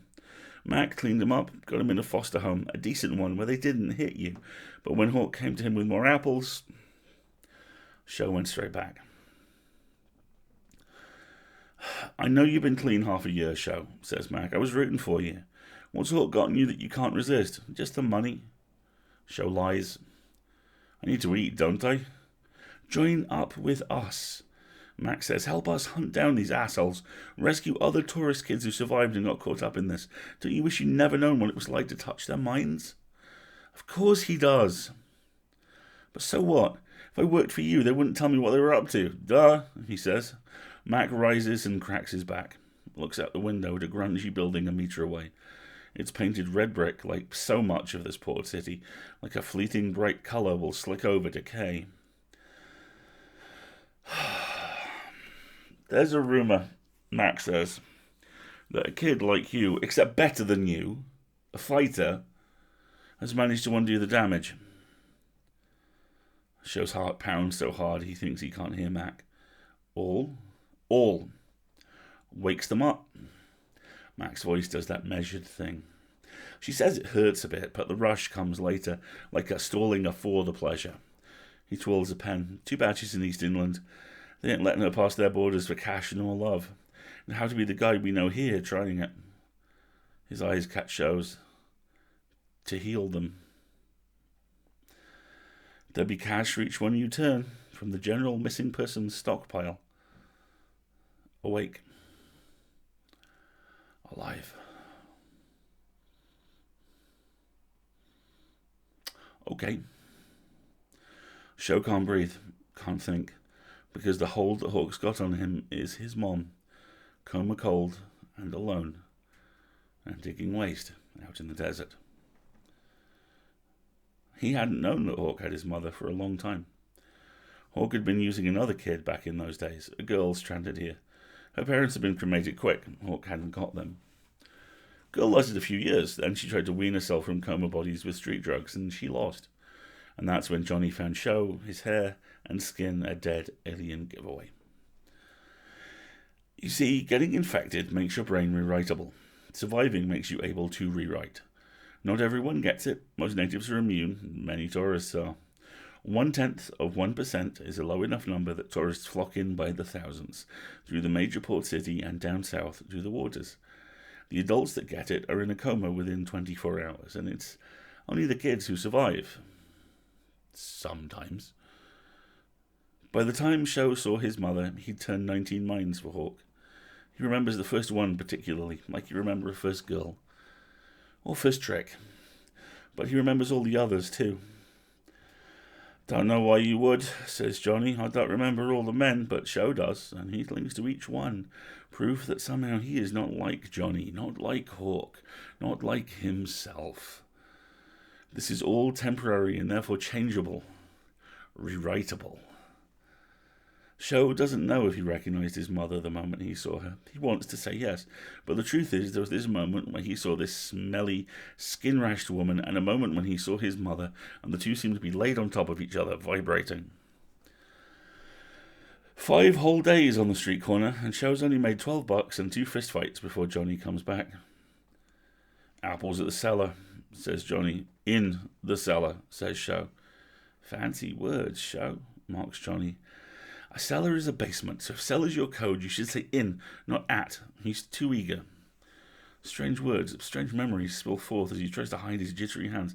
Cells, get your cells, he says, turning, aping his former self. Johnny slugs his ribs, bruising him by the phones in his jacket. We don't talk about codes, he says, and his breath is sweet with cherry mint.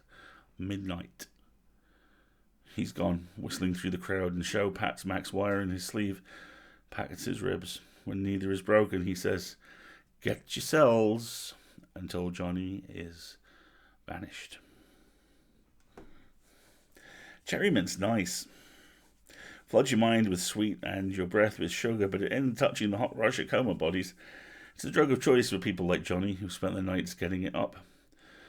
That's a fucked up job, Sho thinks. Maybe his life sucks sometimes, but he isn't Johnny. Sho's had sex exactly twice, and he really doesn't seem cut out for it. If he could meet that girl from East England, he'd ask her what she thinks, because for him, this thing that everyone wants really isn't so great. It's a millionth of what it is to be hot inside the coma bodies. It's pale. It's localized. It's hardly worth the anxiety. Maybe that girl wouldn't know what he means. Maybe the two of them could figure it out together. Could trick out their own substitution for the drug they can't resist. But for now, it's just one more thing that makes him feel alien and alone on this planet, as much as the grey tint of his skin, the silky texture of his hair. He wants a jolt no one else can do or understand, and he doesn't want a joy that fills everyone else. It touches on his own work, sure. There isn't a big trade in coma pussy, but there's some, like there is for anything. Sho saw one alone once, a young woman with hair like a cotton ball and lipstick smearing off. She was sat down at the corner by some local who teared off in a hurry. Probably tracked by the pimp. Probably had a detector set to send someone out for her. Too witless to run. Her brains were coded by Sho. Or someone like Sho. Sho crept along the alley. She was crooning, not rocking, not coiled, limp against the building, singing a song about a sparrow. He didn't recognize her face, but checking slipped his mind in, and then was sure he didn't know her, hadn't done her. He was doing her now, though, her brain hot against his, slipping through the vibrating folds. She rocked her head back, still singing, staring at the moons.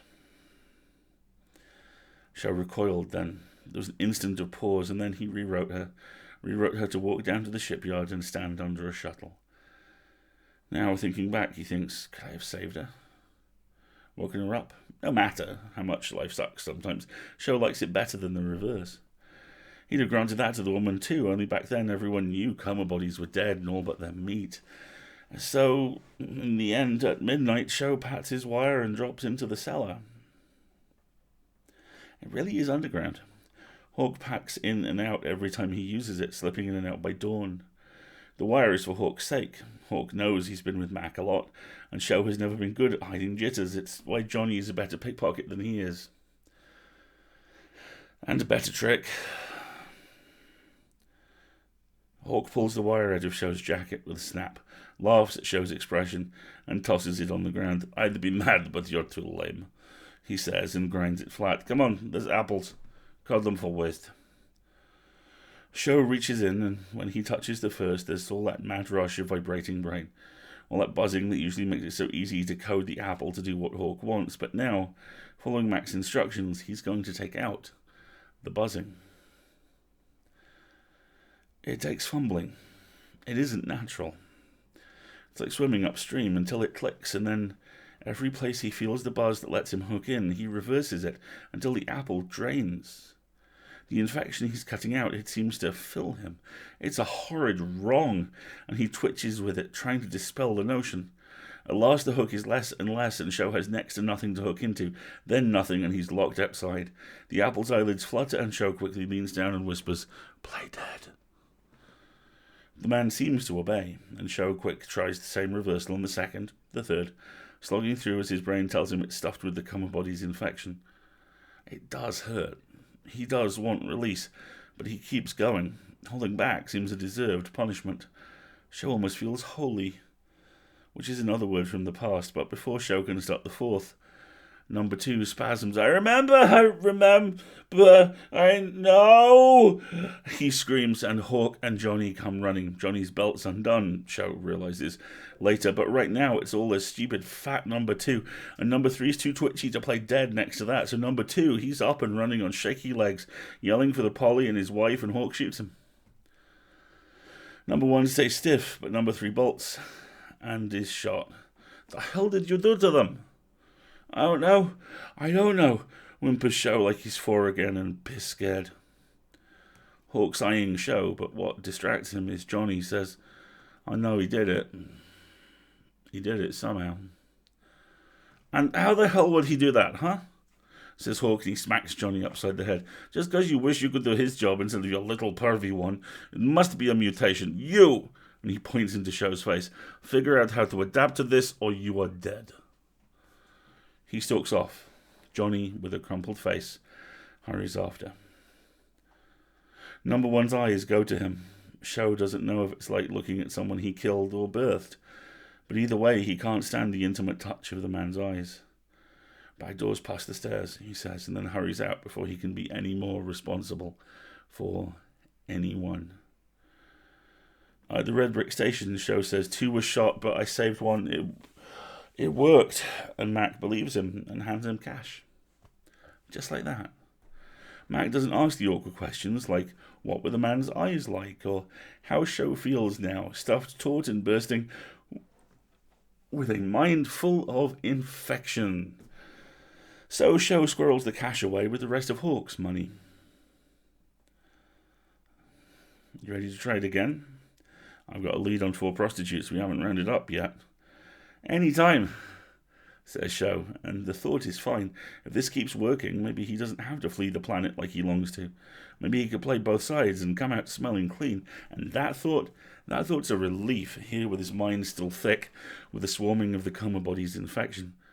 There must be some way to let that go, but it hasn't drained yet. But he'll figure that out, he's sure, here with bright hope flickering.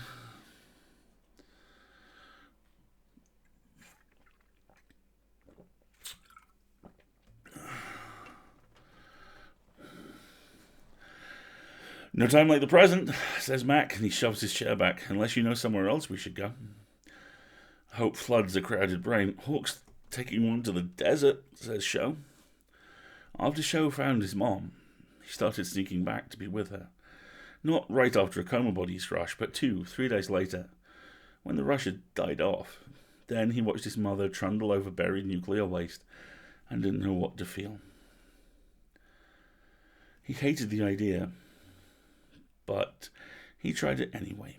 If he can rewrite coma bodies, why not rewrite his mom? And so he laid his brain alongside hers, though the vibrations were awesome and disgusting. He overlaid her with ideas of mothers and sons, and hugs, and palm trees. And when he backed out, she bent down and gave his exhausted body a hug, then trundled back into the waste, scanning with her monitors, and smiling on one side of her face. Most miserable thing ever. Sent him running straight for Johnny's couch and the green smack. But today he doesn't have to run. Show says desert, and Mac knows right where to go. Waste cleanup is one of the uses for coma bodies that the Poly don't do anything about, because officially, well, it doesn't happen. A few minutes out here isn't going to hurt anyone, and Mac and Show thread through the few lone figures past the red-painted bunkhouse until Show says, that one. Your mom? Says Mac, and Show, stunned, nods. Mac knows them. Show had thought he might, but the Mac hasn't done anything with this knowledge, opens up a black wedge between them. Show tumbles out of the car, backs away from Mac and towards his mom. Don't do it! Don't do it! It's been 13 years, mate. She's gone. How do you know? says Show. Rumour, that girl like you in East England, she couldn't wake 'em up right beyond 3 years. Their minds were too dead. I don't believe you. Maybe this girl is a fantasy, he thinks, a made-up ideal for Mac to prod Show so one way or the other. Look, I've got the file with her notes. Let me grab it, says Mac, and Show watches his mother pace the site. She's in that same brown shift, and her hands and arms are cracked and red and white, and her bare legs are brown and green. It's like any other day out here, except this day, this one has a different ending. But there's a whistle behind him. Johnny's, from the bunkhouse. Show idles that way, on guard. What are you doing here? You're in trouble, boyo, says Johnny. I told Hawk he should punish you, but he says you're worth even more to him if you just come back, or something. He studies Show and sighs, all the air whooshing from his thin frame. Is it true you can wake him up now? Show nods. Johnny kind of pats his shoulder, doesn't slug him or arm burn him. Then Hawk's behind Johnny, and he says, get your Polly back here and I will kneecap him. He's got a rusting iron bar that he draws up. We'll take you back, don't worry. There are 2 coma bodies wandering around the bunkhouse, both in those brown shifts. One is so diseased looking, Show assumes he's too far gone to wander around with a monitor, even for an apple. Hawk practices swings. Is he coming? You're small time, aren't you? Show says. He hadn't realised it, growing up in it, but the constantly shifting locations, the raising young boys like Johnny. Hawk swings at him, but he jumps back. You don't own me, says Show. Not like Johnny. You never did. Hawk swings again, slashing wildly at Show, but Mac's there behind him. He tases Hawk, throws the handcuffs on him. Johnny backs away. I ain't done nothing. Mac breathes. Honest, Show, I wouldn't try waking your mother. She's there behind them, trying to hug Johnny. You knew she was here. What can I do about it? But that floods Show's mind with the image of the young coma body whore with hair like a dandelion. He grabs his mother's blotchy wrist, holds it tighter, and leans in, and then he is gone in this strange new method of pulling things out and into himself. Pulling in the rotted bits, pulling in the mechanical bits, taking them into his own self. It hurts, yes, but when he's done, there's that holiness in it too, and he sags onto the ground, painful in every bone and absolutely on edge. And his mother doesn't move. I'm sorry, Show, said Mac, but then her eyes open. Her eyes are lopsided. She looks at him. Her rat's nest of hair falling over, and like a lightning burst, she croaks, Boy. Then she collapses, falling limb by limb to the whitened ground. Her eyes whiten, and her pitted hands search aimlessly for her monitor. Slowly they search, and slower. Her nose presses into dirt. Show can't look at Mac, knows the pity on Mac's face. I'm sure it'll get better, Mac says, and this is the first time Mac's lied directly to him. Mac knows it too, and he flinches, burly shoulders twitching. Loser, rasps Hawk. His shoulder twitches from the tase. Should have woken her up when you were 4. Of course, then you wouldn't have got to fuck them all, which I'd let you do. Wouldn't got to spend your life making cash for screwing them over. Show hurls himself at Hawk, knocking the monocled man backwards, and before Mac can pull him off, Show punches out at Hawk not with his fists, but with his infected mind. It sears out, taut and bursting. It's all been waiting to be released, and all 4 infections he's scored pour into Hawk and knock him cold. Cold but screaming. Hawk's fresh all right, unawake and crying on the ground. They are all stunned, all but Show's silent, still mother. Show's shocked and twitching, and he runs lopsided, stumbling with the spent energy, full of strange highs and horrible thoughts. He takes Hawk's car through the desert and back to the city. Mac doesn't come after him, nor Johnny. Not in the next 12 hours, which is what it takes to come down from the high and the shock and count his cash from coma bodies. He can get to palm trees, he thinks, if he knew where they were, and if he should go. Because there's East England too, and maybe it seems to him that a tourist is a guy who never interacts with his own life, never slips into the deep. Show runs hard to the port, where he breathes hard and fast. He watches the heat waves of the shuttles. Ships in flight. I love how that story ends. It's both freeing and damning. This poor kid. We mentioned Tina's really good, right? Tina's very, very, very good. I really like that story. I think it's also, we should say that this is not her only milieu, that she then writes wonderful, fluffy, light stories. Oh God, one of the best comedy writers I know. Oh yeah, she's a fantastic comedic writer. But we know this crowd skews dark, and we thought these two might be in their wheelhouse. I mean, look at the expression on Tapey's face. Tapey is shook. Tapey is shook. I think we'll take a couple minutes of a break, everybody, so Alasdair can get up and stretch and maybe make another cup of tea. And then when we get back, the revenge. The revenge of Valentim. See you in a minute.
with Paul. Always blame the peppers. Welcome back, everybody. And it is Pop-Tart o'clock. Pop-Tart time. And I have hot chocolate because why not? I have both. You ready? I'm sorry, I was really coughing. Quick, fam, he's eating a Pop-Tart. We have, in fact, the very last of the strawberry Pop-Tarts.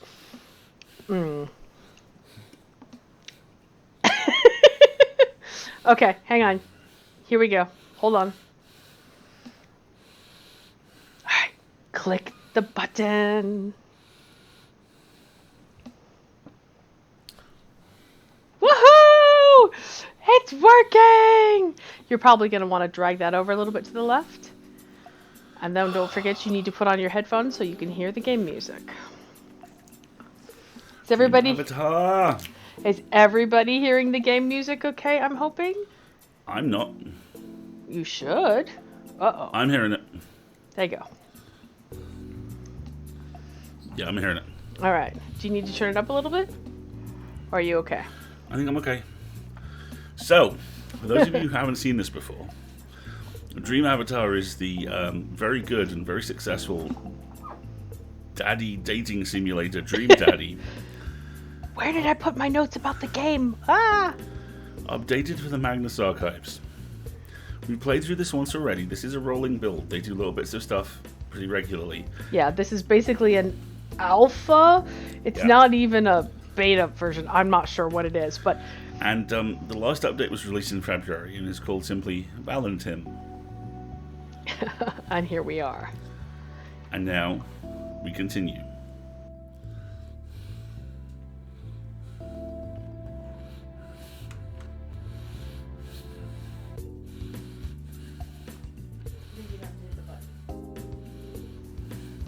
You have to hit it. Yeah, there you go.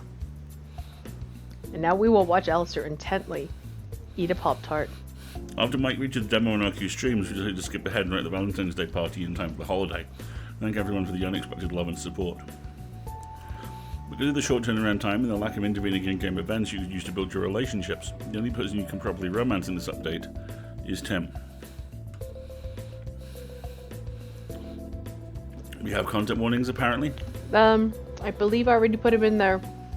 As far as I know, the content warnings for the expansion are sexual themes, innuendo, and flirting. There are further detailed content warnings for the entire game from the developer, which I will put in the chat now. They're also in the document.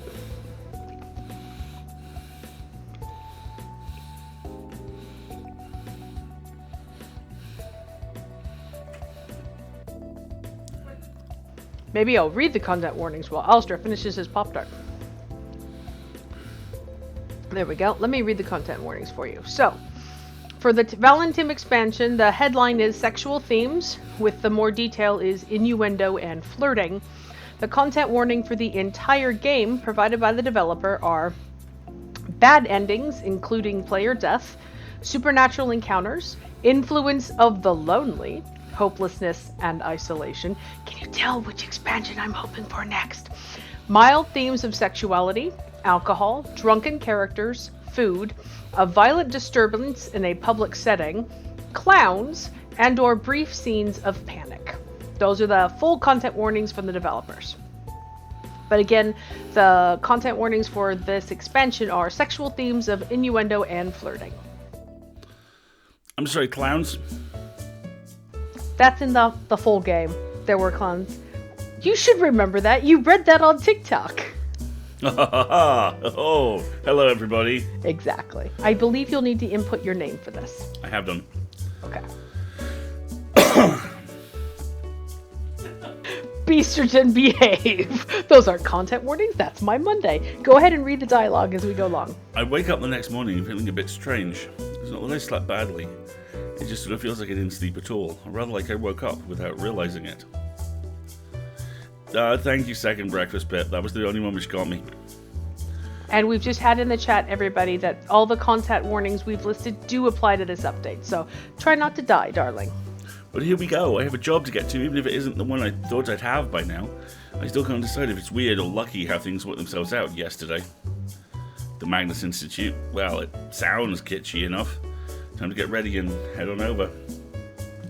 Where did this accent come from? It's my voice. Very well. Alasdair. Alright, first day of work at the Magnus Institute. Here I come. Feels strange that just yesterday this was a place I'd wandered into on accident. Now, where should I go first?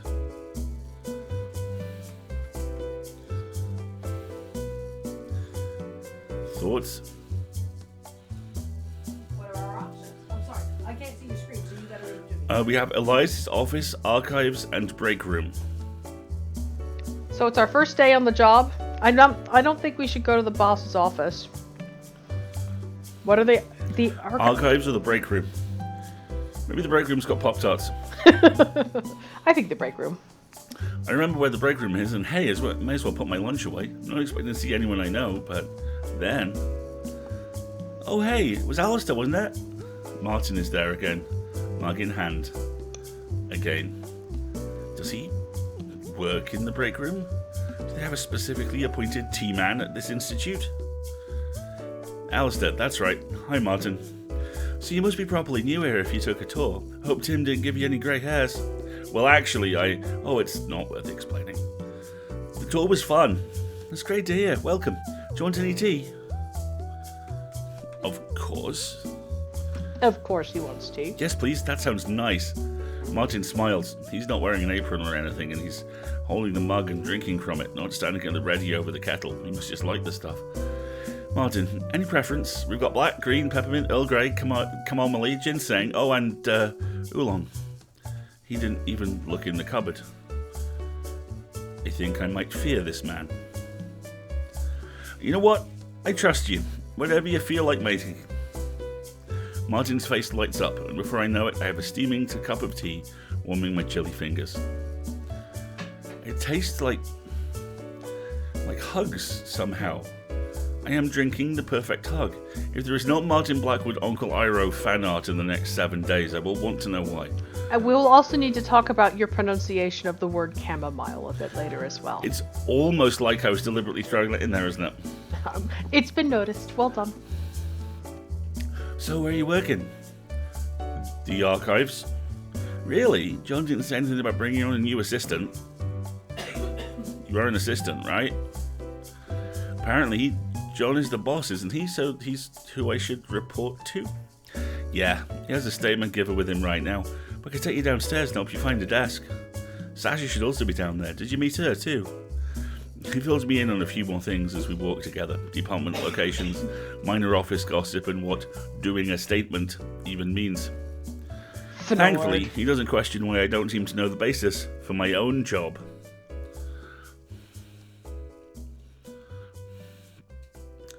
Some time has passed now. I look over at Martin and Sasha, both of whom seem to be busy working. I don't want to bother them, but I'm not exactly sure what I'm supposed to be doing. I sink down in my chair and look over an empty desk. I still haven't seen Tim come in yet. I begin to wonder where he is when I hear the door to the archives open. Tim, I love that Tim slides into shot. Of course, Tim slides into shot. And suddenly the music goes jaunty early 90s old guitar. Oh, I'm very jealous. I can't hear it. Tim peers from behind the door and scans the archives. I make eye contact with him, and he smiles as he approaches my desk. I see you've already settled in. How's your first day of work, Alasdair? It's going well, I think. Did you? Just come in. Tim laughs and puts a finger to his lips. Shh. Not if the boss man doesn't know about it. For all John knows, I was busy organising in the archives. You wouldn't snitch on me, right? It's quite a turn. You wouldn't snitch on me. I'll cut you. I'll cut you, Alasdair.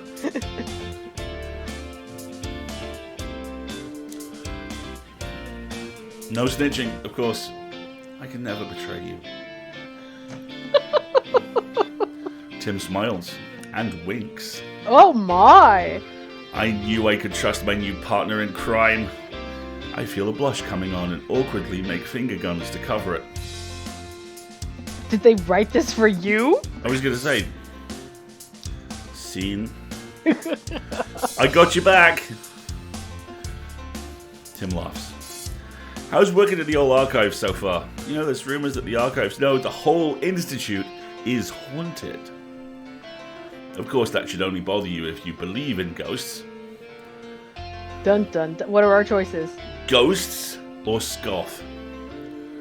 I don't scoff. I don't think you're a scoffer. My eyes widen at the prospect of ghosts in the archives. Ghosts? Do tell. Don't worry, they won't hurt anyone. Oh, you sweet summer child. I make sure to bribe them with snacks to leave us archival assistants alone. Maybe I'll get to meet them one day. Introduce myself to my fellow ghost co-workers. Tim, that's how you get ants. The door to John's office opens and Tim quickly busies himself at his desk. Sweelies! The statement giver with him is shaking and asking John for help. John shakes his head because this is early Magnus John, where he's a tool. Oh my god. The statement giver appears to be Ben Meredith. Oh my gosh, hang on, I have to come look. I'm sorry, I have to. That doesn't appear. That's Ben. In fact, appears to be Mr. Meredith. I'm afraid there isn't much I can do for phantom peers and harbours. The statement giver protests and John looks around for help. He sees me and sighs. Alasdair, do you mind showing this gentleman the way out? Sure thing, John. I turn to look at the statement giver, who tries to get John's attention again. Statement giver, but it's true! It felt like it was going to swallow me whole! Please don't let it get to me! John has already closed the door, leaving me with this distraught man. Tim throws a quick thumbs up to me. I love that. I love the image of Tim just leaning around this terrified, weeping man going, "You got this, big dog!" Sir, I'm sure everything will be fine. I'll walk with you to the exit. The statement giver is still nervous, but follows me as I show him the way out. I walk with the statement giver in the staircase. I try to make conversation, but he is unreceptive. He looks nervously around, and I wonder what he could have experienced to shake him up this bad. I muse over my thoughts when I turn the corner and bump into a figure. I'm sorry. I look up to see a towering man in front of me. He wears a thick layered jacket with the collar pulled all the way up to his face. Hold on. And he's awesome. At first, he barely seems to notice me. Hold on. But when he finally meets my eyes... Good enough. I could swear his eyes are gleaming. You're new in town, aren't you? And all alone in the big city. We will now watch Alasdair roleplay with himself. I'm caught off guard. I'll be in my bunk. I'm caught off guard by the question. Is this someone else who works in the Institute? I mean, I knew some of the people here were eccentric, but this is downright creepy. According to... who? My indignation fades into confusion as I realize that the mysterious man I bumped into has left as quickly as he arrived. I turn around to apologize to the statement giver for the delay, but notice that he isn't there anymore either. Did Peter just yeet him both? There has been yeetage. There has been yeetage. We have a confirmed yeet. I look around and stand there in confusion. There's no way that the statement giver could have left that quickly without me noticing. Yes, he yeeted Ben Meredith. How dare he? I take a deep inhale, and I smell something not unlike the salty breeze of the sea.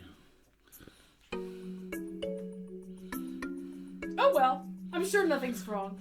I shiver, and I quickly turn to go back downstairs into the archives, and not go, fuck this, I'm out. I push open the doors into the archives. John is pacing back and forth outside of his office. I think this might have to do with the... No, wait, that's the wrong case. Without even looking up, he calls out to me. Martin! Sorry, Alasdair, do you think you could get something for me? I think this case might have to do with a past statement we received. I want to cross-reference them. What are our options there? Yes, sir, boss man. Wink. Or sure thing. Do you feel like flirting with John? I'm not feeling like flirting with John, personally. With everyone's favourite disaster archivist.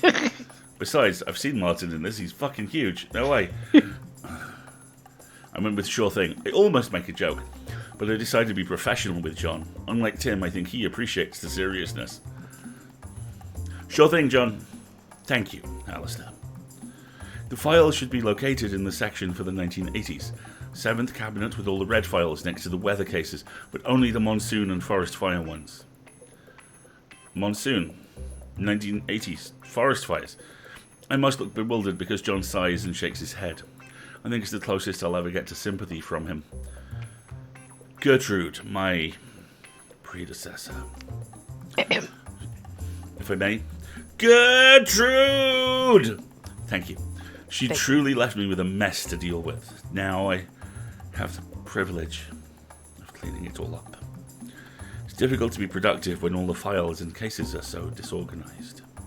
Anyways, I need that file as soon as possible. I nod and turn to look for the files. Oh my god. I walk through the archives and quickly realize why Tim left it off his tour, because he couldn't be bothered. It's a mess, and half of the files are stashed haphazardly in the drawers of cabinets and shelves. I squint and try and look at the labels, some of which have been scratched out or ripped off. Reptiles? I'm shivering. Why is it so cold? Cold? Maybe this part of the archives doesn't have any heating? I try to warm myself by shoving my hands in my pockets. Finally, a faded label that reads 1980. I excitedly turn into the row and go to the 7th cabinet. I can see my breath now, but I try to ignore the cold. The sooner I get the file, the sooner I can get back to the warmth of the archival assistance area, the one that's at the other end of this room, where it's not sub-zero temperatures. Alasdair, you've a colossal dumbass. Alright, monsoons and snakes, monsoons and lost ships, monsoons with forest fires, there we go. I pull out a worn file folder from the cabinet, tuck it under my arm, and turn to leave, but I swear that I was close to the end of the row. But now there are dozens of cabinets on both ends. Maybe I got... Oh no. Maybe I got lost and distracted while looking for the files. What are your options? Call out for help or keep walking? I don't think there's anything wrong with calling out for help, personally. I feel nervous. It's a little embarrassing, but I decided to call out for help. Maybe someone can hear me. Hello? Can anyone hear me? I think I'm lost. I wait for a second, but I don't hear a response. What's going on? Maybe I should just start walking and hope I can find my way out. Should I just go? I swear the labels on the cabinets I pass by are blurred beyond legibility. The air is foggy, dense in my lungs. I start to feel more and more nervous as I keep walking. How haven't I found the end of the road yet? It can't have taken this long coming in, can it? I don't know if it's just my imagination, but I feel like something is following me. Part of me wants to turn around and look, but something tells me that would be a bad idea. I pick up my pace, and then I break into a run. I sprint between cabinets, each of which is now indistinguishable from the next. What is happening? Between my gasps for breath, I swear I can hear a voice. Barely hear it, and yet the words are clear in my head. It's lonely, isn't it? Moving to a new city, all by yourself. No one knows you here. No one cares about you. Everyone you care about is far away. Is it worth it to run? Lay down here. It'll be alright. Let go. I am tired. My limbs are aching and the cold is creeping into me. Maybe I should rest. For a moment. Should I keep running or should I rest? What are our options? Keep running or rest? I would not rest. When you lie down in the snow, that's when you die. No, I can't give up. I must what little strength I have and keep running. Distantly behind me, Peter goes, Martin! Martin! I can still see you! I think about what the voice said and I feel an ache deep inside. I miss my family, my friends, and my co-workers. My co-workers who I have met for a minute. Let's see, we're trying to be an anathema to the lonely, right? Family. Family. Over the years, I've come to know you all as people I met. As I run, I begin to think about my parents, my siblings, my grandmother. They were all so supportive of my move to London, my pursuit of my dreams in the city. I miss them so much. The love of my parents, the mischievous laughs of my siblings after a prank, my granny's soft smile. I feel a little warmer and blindly start running. There is no way I'm giving up now. I run and charge when I suddenly bump into someone.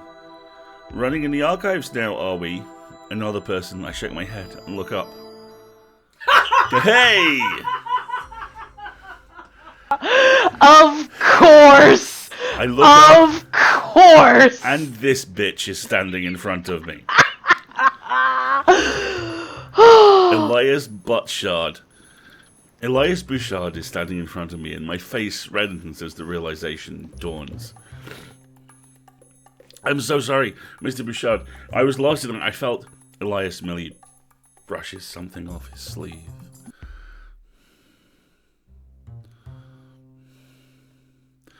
Well, the next time you run through the archives, watch where you're going, will you? Do I apologize or flirt? I don't know. Are you trying to piss off Peter or keep your job?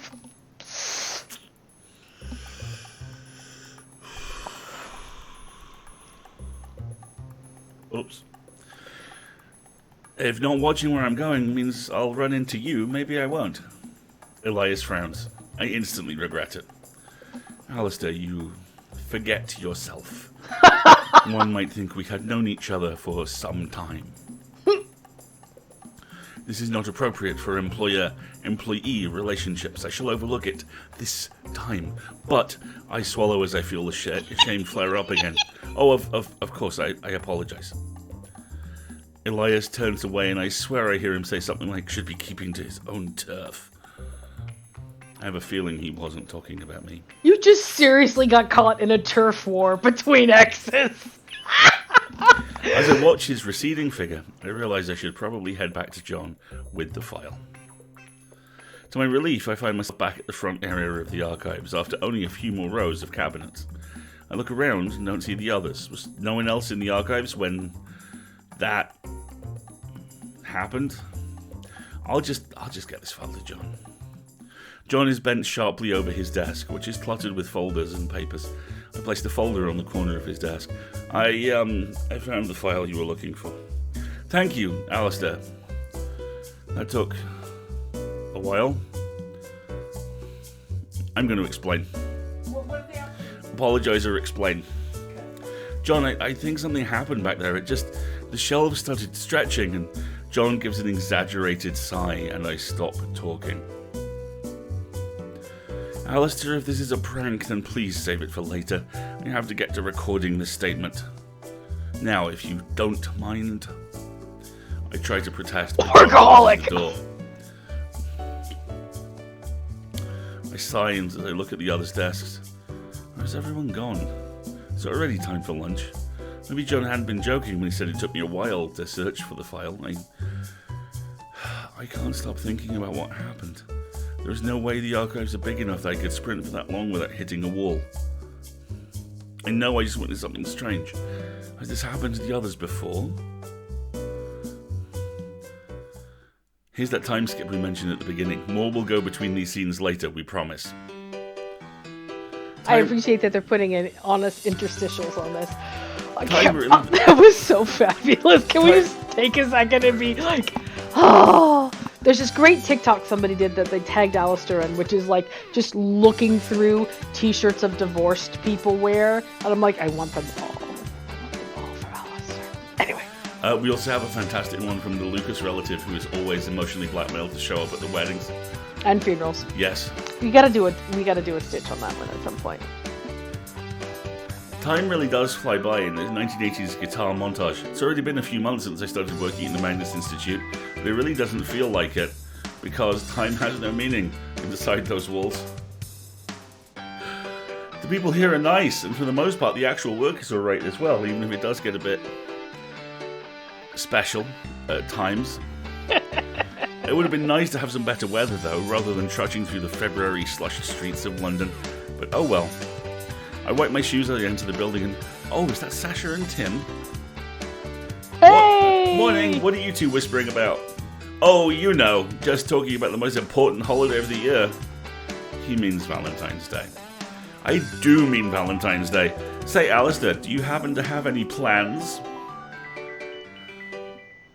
What are our options? No or yes, which is a lie. It says yes, lie. Yes. Say no. Don't lie to him.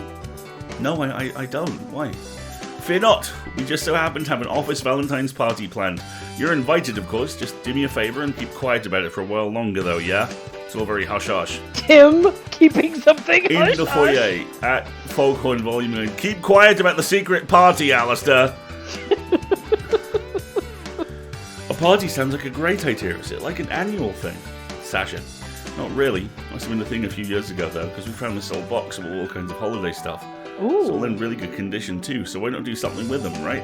Yeah, that won't end badly.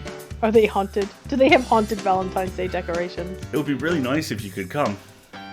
There's stuff for Halloween and Christmas as well, so we're definitely about to bring the party spirit back into this stuffy old place. Halloween party. Jesus Christ. Halloween party at the archive. The academics could use it, especially John. Don't let him hear you say that. We're going to have enough trouble as it is to plan this without him finding out. He's far too wrapped up in the statements to notice anything going on outside his office. He'll never even hear of it before Friday. The rest of the morning passes, like most mornings do. Without you getting lost in the lonely. Trying to do follow-up with minimal information to go on, running from the scary old seaman at the back of the building, get a cup of tea from Martin, and trying not to get lost amongst the many shelves of statements. Martin and I are sitting at our desks when the relative quiet of the archives is interrupted by muffled, raised voices. As they get closer, I can hear that it's definitely John and Tim. John is doing most of the yelling. About poles. And dances? They both come into the archives, with John hurrying towards his office and slamming the door behind him. Did you recommend... It's not May yet, Timothy. What are you talking about? Tim sighs and slumps into his desk chair, dramatically. Martin, so, what was all that about then? Tim, John found out about the party. And he didn't take it well. That's an understatement. Not only did he find out about the party, he also found out about the costumes I'd ordered. And the entertainment. Entertainment? He has now officially banned me from organising anything whatsoever. Guess what? You're about to be voluntold. All my plans down the drain. We have a heartless boss, I tell you. Absolutely heartless. The Grinch of Valentine's. Tim groans and stands up again. Martin, hang on. Where are you going? Finds him statement more disappointing than how I'm feeling right now. Oh, okay. You think you'll be alright? Yeah, I'll be alright. It's a shame about the party, though. Yeah, would you have liked to have gone? Yeah, I think so. Not usually a party person, but Valentine's Day is so much nicer with other people, you know. And yes, I know Valentine's Day is technically on Sunday, but a party on Friday still would have counted. Before I can reply, Sasha comes down the stairs. Oh, Tim's not here. He was supposed to show me a Cupid's costume he's found. He seemed really excited. Yeah, doesn't seem like the party is going to happen after all. What? Why not? John found out, and he banned Tim from organising any party whatsoever. So you guys organize it. Well, that sucks. Hang on. Did you say he banned Tim from organising anything? Well done, Sasha. Specifically Tim. Yeah, why? Sasha's voice becomes hushed all of a sudden, but very excited. That doesn't mean we can't organise anything. None of us have been banned. And if we keep it secret from Tim, John can't even get after him for being complicit. Oh, that's clever. I know. So are you in? Sure. What about you, Alasdair? Hell yes. Hell yes. Alright, so Martin, can you keep tabs on John while we work? Make sure he doesn't find out about it again. Sure, yeah, I can do that, I think. Distract him by any means necessary. Sasha can be really intimidating when she wants to. Martin just nods. In the meantime, Alasdair and I will go and inform Elias. Better to get the approval of the double boss first, as Tim would say. Hold on just a second. Is there a save feature? Do we know? I don't know. Yes, there is. Oh, I think this might be a very good place for us to save, because it's after midnight now. We've been streaming for a couple of hours, and work has to happen tomorrow. So maybe we'll have to pick this up and finish it next time. What do we think? I think that's a really good idea. So, this is going to become a thing. This is cool. Next time we will engage in Valentine's Day party shenanigans. Party shenanigans, exactly. Should we go back to... Hold on, let me save. Whoops. You can save the game while I talk. That's okay, fine. Okay. So, let's go ahead and save it here, and then I think we'll do some more shenanigans next week. That sounds like a good idea. Okay, right. We appear to have 2 saves. Good. Fantastic. Have a backup plan. That's fine. Do you want to tell folks where we're going to be next week or on Sunday? And then I'll talk about next Wednesday. How about that? On Sunday, please join us when Marguerite will be continuing to stream her ongoing investigations into pits, archaeology, and just how much coin you can find down the back of old maniac sofas in alt history, super thriller, The Council. I have a sword now! I have to go find a statue! Yeah. I hope they're related. There was a sword stabbed through a big globe. It was metal as fuck. It was brilliant. I don't believe it at all. There was a fantastic locking mechanism that I did not get trapped by. All right. And then on Wednesday. On Wednesday next week, we're going to be doing 2 more short stories. I've picked... I picked one of them. I haven't picked the second yet. And they're by Xander Odell, who also writes under the pen name Sandra Odell. One of them is called Godfall, which is phenomenal. And I haven't picked a second one yet because, like Tina, Xander is also a very good comedic as well as horror writer. I need to talk to you about the troll under the porch one. I love the one about the troll under the porch. And there's another one that is so gruesome we wouldn't even read it on the scene. But you could go listen to it on Pseudopod. But that will be next week. We'll do some more of Xander's fiction. And then the week after that, we will have, like I said, Sheree Clark on to talk about The Unbound. And, that's where we are. We also are in the process of securing another T. Kingfisher book for the stream. It'll be another novella, but we need to do a reread and prepare all of our content notes before we give the final thumbs up. Which is why we've got a couple of weeks of short fiction in the meantime. Because what we always try and do with this is every week we try and do something differently better. And content warnings are something we've fallen down on a couple of times. And we're building an infrastructure. We're just getting better at them. With your help to get better at them. Yeah, exactly. So that's where we'll be in the next couple of weeks. Yes, indeed. My newsletter will be out on Friday, the full id. I'm still writing it as we speak. Yep. That's why you can't see my hands. And don't forget that if you are nominating for the Hugo Awards, nominations close this coming Friday. And I will have Alasdair put his eligibility post in the show notes to follow after the stream. Winning smile, delighted look. Exactly. We will see you all on Sunday or here next week. Okay, have a good one, folks. Good night. Thank you.